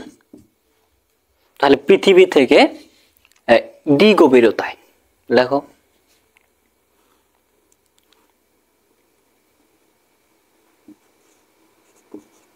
পৃথিবী থেকে ডি গভীরে, তাতে এফ এর মান হচ্ছে জি, পৃথিবীর ভর, বস্তুটার ভর, মধ্য দূরত্ব হচ্ছে আর মাইনাস ডি স্কোয়ার। এতটুকুই, আর কিছু না। তো এই হচ্ছে তোমার মোটামুটি পৃথিবী থেকে অন্য একটা বস্তুর আকর্ষণ বল বা বিকর্ষণ বল, দুইটা বস্তুর মতো আকর্ষণ বল, দুইটা বস্তুর আকর্ষণ বলের সূত্র হচ্ছে এটা। পৃথিবী থেকে এই উচ্চতায় আকর্ষণ বলের সূত্র হচ্ছে এটা, না পৃথিবীর পৃষ্ঠে এটা আকর্ষণ বল, পৃথিবী থেকে এই উচ্চতায় আকর্ষণ বল, আর পৃথিবী থেকে এই মানে ডি গভীরতায় আকর্ষণ বল। এটা টোটাল এই চারটা সূত্র আমরা আমাদের জানা দরকার, এবং মেন সূত্র হচ্ছে আমাদের এটা, মুখ্য প্রধান এই সূত্রটা। তাহলে এখান থেকে আমরা বাকি সূত্রগুলো পাচ্ছি। এখন এখানে পৃথিবীর পরিবর্তে অন্যটা হতে পারে, সেটা কি হতে পারে, সেটা চাঁদ হতে পারে, সেটা মঙ্গল গ্রহ হতে পারে, সূর্য হতে পারে, যখন যে গ্রহটা দিবে সেটা। আর যদি উল্লেখ থাকলো তো থাকলো, যদি না থাকে তাহলে সেটার কি হবে না, সেটা ওইভাবে আমাদের কাজটা করতে হবে। এই এতটুকুই হচ্ছে আমার পৃথিবী সম্পর্কে মহাকর্ষীয় বলের সূত্র, ঠিক আছে? এখন আমরা কথা বলবো সেখান থেকে ওজন নিয়ে। কি নিয়ে?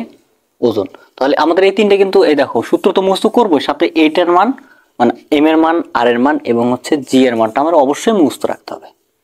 এগুলো আমাদেরকে মুখস্থ রাখতেই হবে, কনস্ট্যান্ট মানে, এগুলো পরিবর্তনশীল নয়। তাহলে এখন আমরা কথা বলবো মহাকর্ষীয় সূত্রের আরেকটা অপশন আছে, সেটা ওজন। বস্তুর ওজন নিয়ে কথা বলবো। চলো শুরু করি। এখন কথা বলতেছি হচ্ছে ওজন নিয়ে। ওজন, ওজন কাকে বলে, কি সেটা? ভর ওজন কি একই জিনিস? কখনোই না। ভর হচ্ছে একটা বস্তুর একক আয়তনের পরিমাণটা হচ্ছে বস্তুর ভর, আর ওজন হচ্ছে পৃথিবী, অন্য কোনো গ্রহ বা যে কোনো গ্রহের আকর্ষিত ওই বস্তুর উপর আকর্ষণ বলকে বলা হবে কি, যে বল আকর্ষণ করবে সেটা হচ্ছে বস্তুটার ওজন, ঠিক আছে? যেমন পৃথিবীর সাথে আমাদের সম্পর্কটা, সেটা পৃথিবী আমাদেরকে কোন একটা বলে আকর্ষণ বল করতেছে, সেটা হচ্ছে আমাদের ওজন, ওয়েট।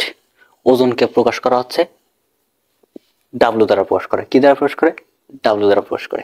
তাহলে এখন ওজন সম্পর্কে বুঝতে পারছি, তো ওজন আমরা এখন লিখবো। তাহলে এই যে ওজন সূত্র হচ্ছে, আমরা ডাব্লু লিখতে পারি অথবা এফ ও লিখতে পারি। এখন আমরা লিখবো এফ ইকুয়াল হচ্ছে এম জি, পৃথিবী আকর্ষণ করতেছে এই জন্য। এখন আকর্ষণ বলটা কত, এফ এর মান। এখন তো আমরা আকর্ষণ বলের সূত্র জানি, ধরছি পৃথিবী আমাদেরকে টানতেছে, অভিগস্ত স্তরণে টানতেছে, সেটার ওজন হচ্ছে এটা। পৃথিবীতে যেহেতু ঘটনা এটা, তাহলে পৃথিবী এবং বস্তুর আকর্ষণ বল পৃথিবীর পৃষ্ঠে হইলে পৃথিবীর পৃষ্ঠে F = সূত্র কি ছিল, G m বস্তুর ভর আর দূরত্ব স্কয়ার, তাই তো।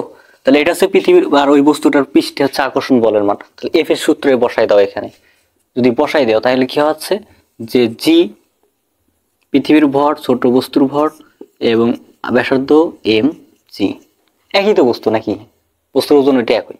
তাহলে m একই রকম, ছোট m উভয় ছোট m একই রকম, তাই এটা গুণ আছে পাশে ভাগ হলে কাটাকাটি যাচ্ছে, থাকতেছে এই পাশে কত G m r square equal হচ্ছে G। তাহলে পৃথিবীতে অভিকর্ষ ত্বরণের মান সূত্র হচ্ছে এটা, পৃথিবীর অভিকর্ষ ত্বরণের সূত্র হচ্ছে এটা। যদি চাঁদের কথা বলা হয় ঠিক অনুরূপ হটে G চাঁদের ভর, চাঁদের ব্যাসার্ধ, চাঁদের ভর চাঁদের ওইটাই G এর মান কনস্ট্যান্ট, চাঁদের ভর চাঁদের ব্যাসার্ধ, চাঁদের G এর মান বের হবে, অভিকর্ষ ত্বরণটা বের হবে। আমরা জানি চাঁদ এবং পৃথিবীর G এর পার্থক্য হচ্ছে 6 গুণ কম বেশি, আমাদের চেয়ে চাঁদের G এর মান 6 গুণ কম, ঠিক আছে, ছোট অল্প। তাহলে এই হচ্ছে বস্তুর ওজন সম্পর্কে G এর মান বের করার সূত্র, যে পৃথিবীর বা যে কোনো জায়গায় গ্রহতে G এর মান সূত্র হচ্ছে এইটুকুই। নিউটনের মহাকর্ষের সূত্র হচ্ছে এতটুকুই, ঠিক আছে, এতটুকুই ছিল যে ওজন সম্পর্কে বল, আকর্ষণ বা বিকর্ষণ বলের এতটুকুই। আশা করি সবাই বুঝতে পারছো। এখন আমি কথা বলবো সেটা হচ্ছে বোনাস বিষয়টা নিয়ে, তাই তো। বোনাস আমাদের বইয়ে একটু আলোচনা করা আছে, ছোট্ট করে অল্প একটু করে আলোচনা করা, যে কোন একটা বস্তুকে রাখলাম টেবিলের উপরে, আর একটা বস্তুকে ঝুলে রাখলাম, সুতা দিয়ে বেঁধে রাখলাম, তাহলে পড়ার কথা একদিকে পড়বে, যে নিচের বস্তুটা ভর বেশি এই জন্য পড়বে। এটা ত্বরণের সূত্রটা আমরা বের করব। 3টা টাইপ হয়ে থাকে, 3টে টাইপই আমরা করব। চলো শুরু করি। টাইপ 1, ঠিক আছে, টাইপ 1 সেটা কেমন একটু বুঝবা। এর আগে আমরা একটা ছোট্ট একটা বলে দেই, বিষয়টা একটা বলে দেই, যে আমরা এত কিছু যে আলোচনা করলাম এর মধ্যে কি কি বল ছিল, ঘর্ষণ বল ছিল, তুমি প্রয়োগ করছো সে বলও ছিল। এখন তার মধ্যে আর একটা বল আছে, সেটা হচ্ছে কার্যকারী বল। সেই সূত্রটা একটু জানতে হবে আমাদের। সেই সূত্রটা কি একটু উড়ে নিবা হচ্ছে, প্রযুক্ত বল সমান হচ্ছে কার্যকারী বল প্লাস হচ্ছে ঘর্ষণ বল। এতটুকু কিন্তু নোটস তুলে নিতে হবে তোমাদের, এইটুকু মাথায় রাখা লাগবে। এগুলো নিয়ে আমরা কথা বলি নাই, কারণ এই কার্যকারী বল আর ঘর্ষণ বল একত্রে যোগ করলে সেটা পাওয়া যায় প্রযুক্ত বল। বাদ দিয়ে তো অতিক্রম করবে, তাই না, সেটা ওইটা নিয়ে আমরা এখন কথা বলবো। তাহলে এটা নিয়ে এখন যদি কথা বলি, তাহলে টাইপ 1 এর ক্ষেত্রে এখন কি আসতেছে দেখো, যে একটা টেবিলের উপর একটা বস্তু রাখছো। ধরো একটা উদাহরণ দেই, আমি এখানে টেবিল বানাই দিই, টেবিলটা হয় না, টেবিলটা পাই না বানাইতে। ধরো একটা বস্তু এখানে রাখছো, m1 বস্তু রাখছো, এটা m2 বস্তু ঝুলে দা রাখছো, এটা বস্তুটা ভরটা বেশি এই জন্য 2, 1 বড় না 2 বড়, অবশ্যই 2 বড়, এই জন্য 2 দিলাম, তুলে দিছো টেবিলের উপরে যেটা রাখছো। এটার ক্ষেত্রে এই বস্তুটা একটু বোঝার চেষ্টা করো, একটু মনোযোগ দাও। এই বস্তুটা এদিকে পড়ার কথা ছিল, কত বল কিভাবে পড়ার কথা, কোনো বস্তুকে ছেড়ে দিলে এমনিতে মাটির দিকে পড়ে, সেটা কিসের কারণে, জি কাজ করে। তাহলে এতে জি ত্বরণের নিচের দিকে পড়ার কথা ছিল, কিন্তু সে পড়বে না, টেনে ধরে আছে। কে টেনে ধরে আছে? সুতাকে টান বল, সুতারটা হচ্ছে টান বল ধরলাম টি, সুতার টান বল ধরলাম টি। লিখি আমরা একটু এখানেই লিখি, টান বল ধরলাম হচ্ছে টি। আর এ তো পড়বে, জি ত্বরণে পড়বে না, অন্য একটা ত্বরণে পড়বে, সেটা হচ্ছে এ ত্বরণে পড়বে। তা সেটা হচ্ছে কার্যকর ত্বরণ দিলাম। কি ত্বরণ হবে? কার্যকর ত্বরণ। কার্যকর ত্বরণ হবে এ, সেটা কি এ। এতটুকু বুঝতে পারছি তো? হ্যাঁ। আর প্রযুক্ত ত্বরণ কত ছিল দেখো তো, পড়ার কথা ছিল প্রযুক্ত ত্বরণ ছিল জি এর মান, পড়ার কথা ছিল কিন্তু পড়বে না। এতটুকু বুঝতে পারছি। এখন আমরা কথা বলবো এই মনের বস্তু নিয়ে। টান বল কি, এদের মধ্যে টান বল আছে, সেটাকে সুতার টান, সেটাকে টান বল বা সুতার টানও বলতে পারি। এটাকে কি বলতে পারি? সুতার টান, সুতার টান অথবা টান বল। ঠিক আছে, এখন কথা বলি M1 বস্তু নিয়ে। দেখো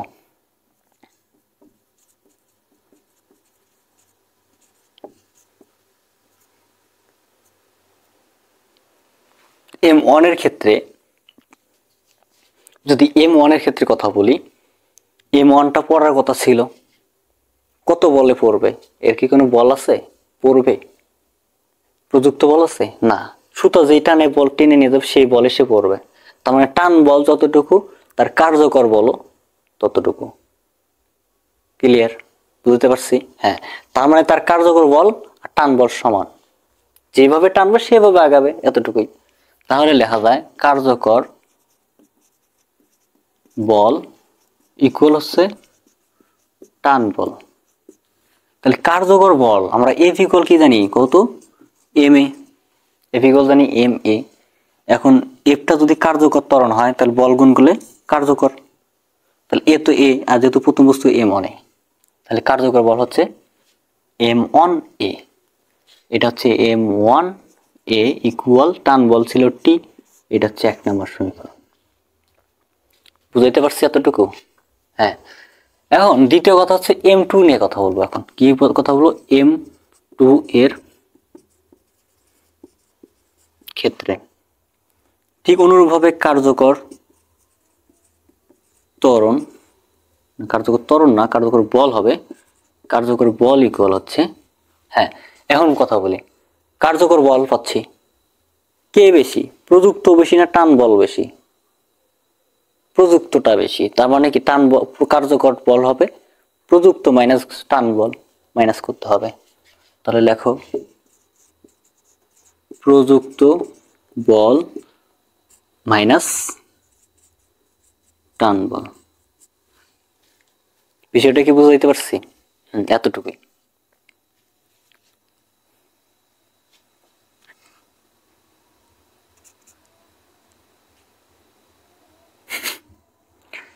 তাহলে এখন দেখো কার্যকর বলটা কত হচ্ছে এখানে, কোন বস্তুর ক্ষেত্রে? M2 এর ক্ষেত্রে। তাহলে তাহলে কার্যকর F ইকুয়াল হচ্ছে বল M2A। প্রযুক্ত কত? F ইকুয়াল হচ্ছে M2G। যে ত্বরণটা যেটা দিবে সেটাই হবে, প্রযুক্ত ত্বরণ দিলে প্রযুক্ত বল, কার্যকর দিলে কার্যকর বল, এটা। তাহলে এখানে লেখা যাচ্ছে কার্যকর ত্বরণ হচ্ছে M2A ইকুয়াল প্রযুক্ত হচ্ছে M2G, টান বল হচ্ছে T। এর হচ্ছে 2 নম্বর সমীকরণ। এটা কত নম্বর সমীকরণ? এটা হচ্ছে 2 নম্বর সমীকরণ। তাহলে কি করবো আমরা? 1 নম্বর আর 2 নম্বর যোগ করবো, যে 1 যোগ হচ্ছে 2। যদি যোগ করে তাহলে কি হয় দেখো, বাম পাশেটুকু বাম পাশে যোগ, ডান পাশেটুকু ডান পাশে যোগ করবো আমরা। অতএব দেখো M1 প্লাস হচ্ছে M1A প্লাস M2A ইকুয়াল এখানে T plus M2G minus T। এই যে T প্লাস মাইনাস কাটা যাচ্ছে, এখানে এ দুইটার সাথে আছে, এটা যদি তুমি কমন নাও থাকতেছে কি যে M1 কমন নিয়ে ফেলো, এর এমটা এ কমন না দাও, এ কমন নিলে M1 প্লাস হচ্ছে M2 ইকুয়াল থাকতেছে কত? M2G, তাই না? হ্যাঁ। এখন এখান থেকে দেখো কি করছো তুমি, এটা রেখে এটা গুণ আছে বসে গেলে ভাগ, অর্থাৎ এ ইকুয়াল লেখা যাচ্ছে যে M2G ডিভাইড হচ্ছে M1 প্লাস হচ্ছে M2। তাহলে এটা কি পাইলাম? ত্বরণের মান। সেটা কি ত্বরণ এটা বলো তো, কমেন্ট করে ফেলো। এটা হচ্ছে আমাদের কার্যকর ত্বরণ। তা এত ত্বরণ সে মাটির দিকে পড়বে, পড়া কত ছিল কত? 9.8 টেনে ধরে আছে, এই কারণে এর এই ত্বরণে নামবে। আর এটা হচ্ছে একুরেট ত্বরণ, এটাই হচ্ছে একুরেট ত্বরণ। যদি কখনো প্রশ্ন করে যে টান বলটা কত, তুমি কি করবা? টান বলের সূত্র আমরা জানি, টান বল আর দ্বিতীয় বস্তুর টান বলের প্রযুক্ত ত্বরণ সমান, যেহেতু এ পাইছি তার ত্বরণ বের করতে পারবো, প্রযুক্ত বল পাবো, আর টান বল প্রযুক্ত বল সমান। এটা একদম টান বলের সূত্র, একবারে সহজ। এই হচ্ছে আমাদের প্রথম টাইপের ক্যালকুলেশন, ঠিক আছে? দেখে নাও, আশা করি সবাই বুঝতে পারছো। এখন চলো টাইপ 2 নাম্বারটা শিখে আসি। এখন কথা বলছে যে টাইপ 2 নাম্বার নিয়ে কথা। কত হবে টাইপ 2 নাম্বারটা? এখন এই টাইপ 2টা কি রকম হবে সেটা একটু বলে দেই। যে দুইটা ঝুলন্ত বস্তু থাকবে, দুইটা ঝুলন্ত থাকবে। পেন ধরো একটা, যখন আমরা আগের যুগের কূপ থেকে পানি তুলতাম, এক পাশে বালতি থাকতো, আর পাশে টানতাম। তো এরকম কপি কলের মাধ্যমে কোন একটা বস্তুকে, দুইটা বস্তু রাখা আছে, দুইটা বস্তু ভরের, একটা M1 একটা M2 বস্তুর ভর, ওইটার কার্যকর ত্বরণ মানে এর মানটা কত সেটা আমরা বের করব। একটু দেখো, আমরা একটু চিত্র আট করে দেখাই দিই যে এটা এই বস্তুর সাথে এখানে বস্তুটা আছে, এটা হচ্ছে M1,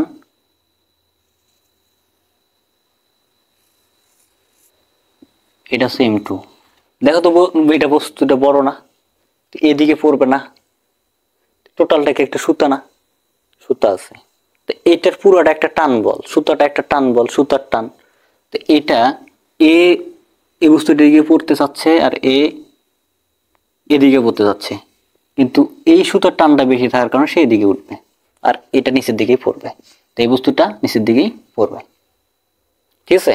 তাহলে এখন এটা পড়ার কথা ছিল জিতে, এটাকে পড়ার কথা ছিল জিতে। অতএব প্রযুক্ত ত্বরণ কত হচ্ছে? প্রযুক্ত ত্বরণ হচ্ছে জি, কার্যকর ত্বরণ হচ্ছে এ, আর টান বল হচ্ছে টি, বা সুতার টান। টান বল বা সুতার টান একই কথা, দিলে হবে, একটা দিলে হবে, ঠিক আছে? এখন দেখো, এটার ক্ষেত্রে এখন যদি বুঝাইতে চাই, তাহলে এই বস্তুটার নিচের দিকে পড়ার কথা ছিল এবং পড়বেও, এটাও নিচের দিকে পড়ার কথা ছিল, পড়বে না, কারণ সুরা টেনে নিয়ে আসছে উপর দিকে, কারণ এই বস্তুটা ভরটা বেশি। তাহলে এটা এখন আমরা একটু ক্যালকুলেশন করি। M1 টেনে কথা বলবো আগে। দেখো M1 এর ক্ষেত্রে লেব হচ্ছে কার্যকর বল সমান, একটু পরে লিখি বাকিটা, কার্যকর বল। তাহলে এটা যেহেতু কার্যকর ত্বরণটা হচ্ছে এ, তাহলে M1 এর কার্যকর বলটা হচ্ছে M1A, এতটুকু আগে মাথায় রাখো। তারপরে এইটা সমান কি হবে? এত বলে তো পড়বে নাকি, কার্যকর বলটা হবে, কিন্তু প্রযুক্ত বল কি বেশি ছিল? এর প্রযুক্ত বল কত দেখো তো, এর প্রযুক্ত বল ছিল M2G, M1G। কিন্তু যদি টান বলের চেয়ে মানে টি এর চেয়ে যদি বেশি হইতো, মানে টি এর চেয়ে যদি প্রযুক্তটা বেশি হতো, তাহলে অবশ্যই নিচের দিকে পড়তো, কিন্তু পড়লো না, এর উপর দিকে উঠতেছে, তার মানে টান বলটাই বেশি প্রযুক্তর চেয়ে। খেয়াল করো, টান বলটাই বেশি। তাহলে এখানে যেহেতু টান বলটা বেশি, প্রযুক্ত বল কম, তার মানে লেখা যাবে যে কার্যকরটা হবে কি, বিষয়টা খেয়াল করো, কার্যকর বলটা হচ্ছে যে প্রযুক্ত বল, এটা টান বল মাইনাস কি প্রযুক্ত বল, টান বল মাইনাস হচ্ছে প্রযুক্ত বল। হ্যাঁ,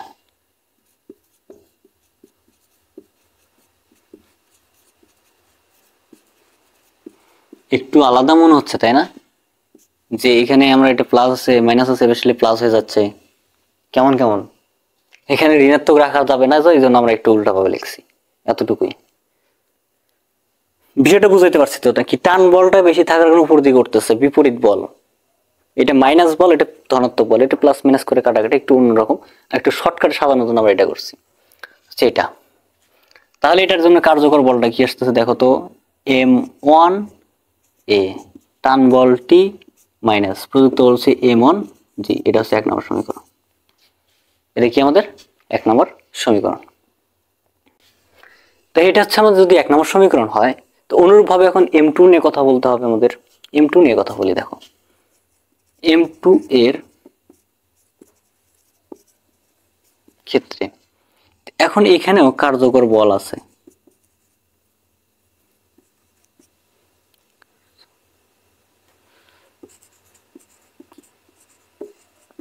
কার্যকর বলটা এখন একটু পরে লিখি।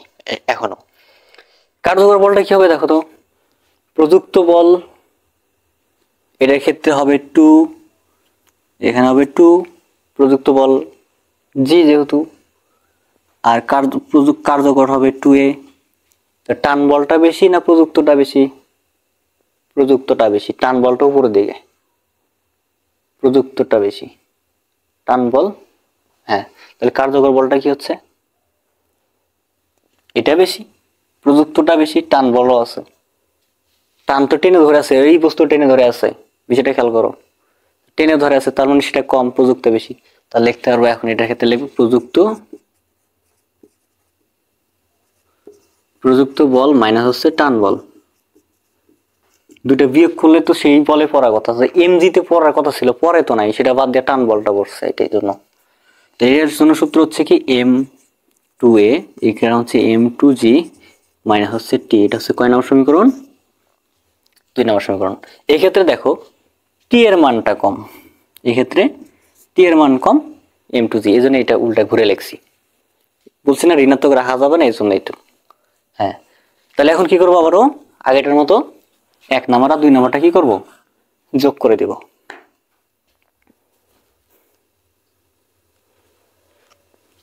এক নাম্বার আর 2 নাম্বার হচ্ছে যোগ করো, বাম পাশেরটুকু যোগ আর ডান পাশেরটুকু যোগ। বাম পাশেরটুকু কি আছে? M1A plus M2A equal T minus M1G, তারপর প্লাস চিহ্ন M2G মাইনাস T।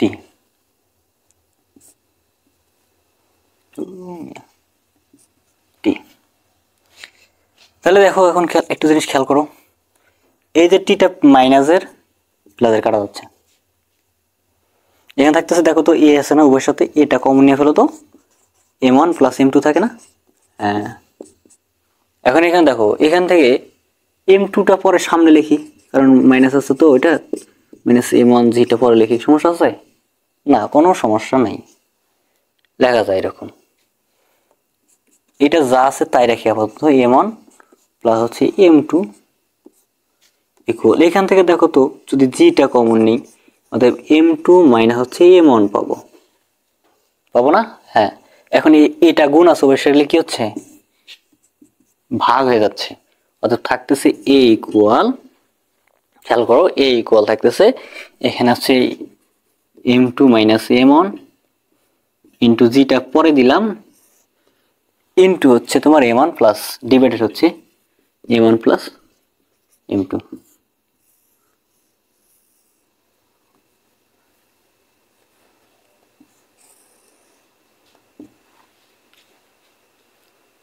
বুঝতে পারছি? এর মান কি পেলাম? এটা এর মানটা পাবো হচ্ছে A equal M2 minus M1 into G divided হচ্ছে M1 প্লাস M2। এখন M2টা কেন ধরলাম? যেহেতু বড় বস্তুটা হিসাব করতে হবে, বড় বস্তুটা M2 মানে বড়, 1 মানে ছোট, এতটুকু বোঝার জন্য আমরা 2টাকে বড়টা ধরছি। এটা হচ্ছে দ্বিতীয় টাইপ। এখন যদি বলা হয় সুতার টান কত, টি এর মান, দুইটা পদ্ধতি আছে দেখো, এই টি এখান থেকে বের করো, এটা মাইনাস আছে, এবার সেগুলো প্লাস, তার মানে কার্যকর প্রযুক্ত প্লাস টান বল, অথবা এটা প্লাস মাইনাস আছে সেগুলো প্লাস, এটা প্লাস আছে মাইনাস, অর্থাৎ টি ইকুয়াল কার্যকর মাইনাস হচ্ছে প্রযুক্ত বল দ্বিতীয়টার ক্ষেত্রে। ঠিক আছে, তোমরা এখান থেকে টান বলটা যে কোনো ভাবে বের করতে পারবা, কথা কি বুঝতে পারছো? এ হচ্ছে আমাদের মোটামুটি টাইপ 2 এর সূত্র। এখন আসে টাইপ 3। কি কথা বলবো? টাইপ 3 নিয়ে কথা বলবো। এখন আমি কথা বলতে যাচ্ছি সেটা হচ্ছে যে টাইপ 3, টাইপ কি 3 নাম্বার। এখন যেহেতু আমরা 1 নাম্বার টাইপ 1 টাইপ 2 বুঝতে পারছি, এখন টাইপ 3টা একদমই সহজ, দুটো কম্পেয়ার করে করা হয় তো, এতটুকুই। আমরা চলো যেহেতু আমরা বিস্তারিত শিখছি, এটাও বিস্তারিত শিখবো। তাহলে সেটা কিরকম হতে পারে? সেটা একটা টেবিলের উপর, মনে করো একটা টেবিলের উপর একটা বস্তু রাখা আছে, এটা টেবিল, ধরে নাও টেবিল, ঠিক আছে। টেবিলের উপর একটা বস্তু আছে, সেটা হচ্ছে M3 বস্তু, আর এই পাশে একটা ঝুলন্ত বস্তু আছে, সেটা হচ্ছে M2 বস্তু, আর এই দিকে একটা ঝুলন্ত বস্তু আছে, সেটা হচ্ছে M3। এটা দিলাম হচ্ছে আমরা 1, এটা দিলাম আমরা হচ্ছে 2। এই বস্তুটার ভরটা বেশি, M2 এর বস্তুর ভরটা বেশি, আর M3 তো আছে, ঠিক আছে। এই ক্ষেত্রে দেখা হলে প্রযুক্ত আগেরটার মতোই, প্রযুক্ত ত্বরণ কত হচ্ছে দেখো তো, প্রযুক্ত ত্বরণ G এর মান হবে, আর কার্যকর ত্বরণ হবে A, আর টান বল হবে T1, T2। কেন T1 T2 হলো কেন? একটা টান বল, এই পাশেরটা আমরা টান বল ধরলাম হচ্ছে T1 টান বল, আর এই যে সুতো টান দিচ্ছে সেটাকে টান ধরলাম আমরা T2 টান বল ধরলাম। যেটা বুঝছো? তাহলে দেখো এই বস্তুটা যেহেতু জি কাজ করবে, এদিকে নিচের দিকে পড়তে যাবে, এই বস্তুটা নিচের দিকে পড়তে যাবে, কিন্তু পড়বে না, এই টানটা বল যেহেতু বেশি এদিকে যাবে, এই বস্তুটা সুতো টানটা বেশি এদিকে যাবে, তাহলে এই বস্তুটা এদিকেই পড়তেছে, তাহলে এই বস্তুটাকে সুতা এদিকেও টানবে, সুতা আবার এদিকেও টানবে, যেহেতু এই বস্তুর টানটা বেশি এই জন্য বস্তুটা এদিকেই পড়বে, ঠিক আছে। এতটুকু তো বুঝতে পারছি। এখন আমরা M1 আগেটার প্রসেসের মতো আমরা বিষয়গুলো করব। ধরো M1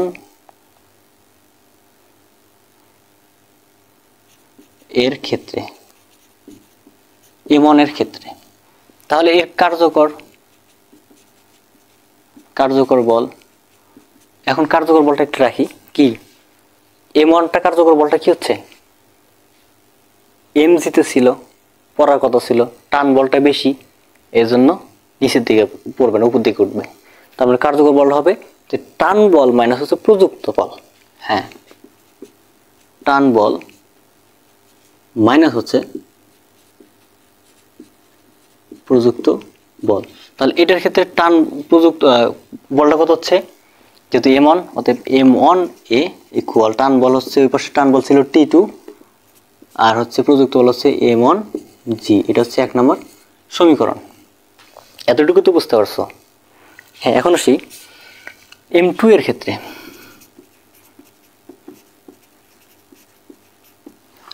M2 এর ক্ষেত্রে হবে কার্যকর, আবারও কার্যকর বল হবে M2টা প্রযুক্ত তো ছিল, টান বল ছিল, এই কারণে ওইটা বলে পরে কথা না, তাহলে টান প্রযুক্ত মাইনাস টান বল হবে, প্রযুক্ত বল মাইনাস হচ্ছে টান বল। বিষয়টা একটা দেখো, এমজিতে পড়ার কথা ছিল, টেনে ধরে আছে, তার মানে টান, তারপরেও এদিকে নিচের দিকে পড়ছে, তার মানে টান বলটা মাইনাস করতে হবে, সেটাই কার্যকর এটা। তাহলে এটার ক্ষেত্রে কি হচ্ছে দেখো তো, M2A প্রযুক্ত হচ্ছে M2G, টান বল ছিল এই পাশের T1, তাহলে এটা কয় নম্বর সমীকরণ? 2 নাম্বার। এতটুকু তো বুঝছি আমরা। এখন আসি M3 এর ক্ষেত্রে। এটা একটু আলাদা, এটা একটু আলাদা। দেখো তো এর কোনো প্রযুক্ত আছে নাই, তাহলে টি একটা বল, এই পাশে একটা টি বল, টান বল, উভয় পাশে টান বল, যারটা বেশি তার দিকে যাবে, তাহলে কার্যকর ওইটাই হবে, যারটা বেশি থেকে কমটা মাইনাস করে কার্যকর। হ্যাঁ, তাহলে লিখবো হচ্ছে কার্যকর বল ইকুয়াল হচ্ছে টান বল মাইনাস হচ্ছে টান বল। কেন টান বলটা মাইনাস হলে কেন বলতে পারো, স্যার দুইটাই তো মাইনাস, টান বল মাইনাস টান বল 0, আসলে না, একটা টান বল ছোট একটা বড়, এই জন্য 1 2 দিছিলাম, এটা ইন্ডিকেট করা লাগতো, ভাষাটা বলা লাগতো, টান বল হচ্ছে একটা আর একটা টান বল বড় দেওয়া লাগতো, যেহেতু একই লিখছি এটা একই। কার্যকরটা হচ্ছে কি, যেহেতু M3A ইকুয়াল টান বল, যেহেতু T1টা বেশি, অতএব T1 মাইনাস হচ্ছে T2 কম, এটা হচ্ছে কয় নম্বর সমীকরণ? 3 নম্বর সমীকরণ। তাহলে এই তিনটা কি করো, আগেরটার মতো যোগ করো। 1 নম্বর 2 নম্বর 3 নম্বর যোগ করে দাও। অতএব 1 নম্বর যোগ হচ্ছে 2 নম্বর যোগ হচ্ছে 3 নম্বর। বাম পাশেটুকু বাম পাশ, ডান পাশেটুকু ডান পাশ। খেয়াল করে একটু। অতএব M1A plus M2A plus M3A equal, এখন এটা T2 মাইনাস M1G, তারপর হচ্ছে প্লাস, সূত্রের প্লাস যেহেতু যোগ করতে হচ্ছে, M2G মাইনাস T1। এখন এই পাশে আবার প্লাস T1 মাইনাস T2। হ্যাঁ, এখানে শেষ করে দিই আমরা হিসাবটা। এখানে T1 plus minus, T2 plus না মাইনাস প্লাস। তো এই পাশে দেখো তো কি আসতেছে, প্রত্যেকটার সাথে আছে। এই কমন না হলো M1 প্লাস হচ্ছে M2 প্লাস হচ্ছে M3 ইকুয়াল, এখান থেকে দেখো ওটা M2টা আগে লেখো তো, মাইনাস M1টা যেটা পরে লেখো। এটাই একটু কষ্ট করো কারণ জায়গা সংকট, তো একটু এখানে লিখি আমরা। এখন এখানে যা আছে তাই লিখি, A ইন্টু M1 প্লাস হচ্ছে M2 প্লাস হচ্ছে M3 ইকুয়াল, এখান থেকে দেখো তো কি কমন নেওয়া যায়, জি কমন নেওয়া যায় না, জি কমন নেওয়া যায়। অর্থাৎ যদি জি কমন নিয়ে ফেলো তো M2 মাইনাস হচ্ছে M1। এখন এটা গুণ আছে সেগুলো ভাগ, একটু ফাঁকা করে লিখি। তো এ ইকুয়াল লেখা যাচ্ছে যে M2 মাইনাস হচ্ছে M1 ইন্টু জিটা পরে নিলাম ডিভাইডেড, এটা প্লাস ভাগ ছিল না গুণ ছিল, ও সে গিয়ে সেটা ভাগ হয়ে গেল। তাহলে এই দেখো তো এর মানটা কি পাইছো, এটা পেলে না, আগেরটার মতো না, আগেরগুলোর মতোই, শুধু নিচে একটা 3 যোগ করছো। টাইপ দেখো 2 নাম্বারটা যেটা, এটা টাইপ 3, 2 আর 3 একই, এতটুকুই পার্থক্য। এখন কথা হচ্ছে আমরা এই যে টাইপগুলো দিলাম, এটা বোনাস হিসাবে কেন থাকলো, তাই তো? বোনাস এই জন্য কারণ আমাদের বইয়ে এইটুকু আলোচনা নাই, বইয়ে অন্যভাবে এবং অন্য একদম শর্টকাটে অন্য একটা বিষয় কথা বলেছে, ছোট্ট একটা সূত্র দিয়ে রাখছে। সূত্র ওখানে বলছে যে ওইটার দিয়ে অঙ্ক করলে তখন বলে দিতে হয় ভাষায় যে এত ত্বরণে পড়ার কথা নয়, পড়বে না, এর চেয়ে আরও কম ত্বরণে পড়বে। কেন? কারণটা উল্লেখ করা লাগতো যে যেহেতু পিছনে টান বল আছে, এই জন্য আমাদেরকে এত বলে বস্তুটা পড়বে না, এই বিষয়টা কথা বলে। তারপর হচ্ছে আরো বিষয় হচ্ছে যে ওই কথাটা বলে দিচ্ছে, আর যদি তুমি এইভাবে করো তো সরাসরি একুরেট কার্যকর ত্বরণটা পাচ্ছ। তাহলে তুমি কার্যকর ত্বরণ যদি পাও, তুমি কার্যকর প্রযুক্ত টান বলটা সহজে পাবা, প্রযুক্তটা সহজে পাবা, একবারে নিখুঁতভাবে ওইটি হবে অ্যান্সার, আর কোনো চিন্তা ভাবনা করতে হবে না। তাহলে অঙ্ক কীভাবে করবা, প্রশ্নে যা বলবে তোমাকে মাথায় চিন্তা ভাবনা করতে হবে এটা টাইপ কত নাম্বারের মধ্যে পড়ছে, চিত্র দেওয়া থাকলে তো হইলেই, তখন তুমি ওই হিসাবে তুমি সরাসরি এই সূত্রগুলো বসাবা। 1 2 3 যে 3টা 1A ছিল, যে কোনো একটা বসাবা, বসে এর মান বের করে হয়ে গেছে অঙ্ক। এত কিছু করা লাগবে না, এতটুকু শুধু তোমাদের ব্যাখ্যার জন্য তোমাদের এই কথাটুকু দিচ্ছি, ঠিক আছে?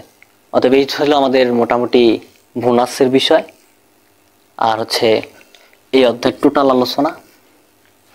আশা করি সবার ভালো লাগবে।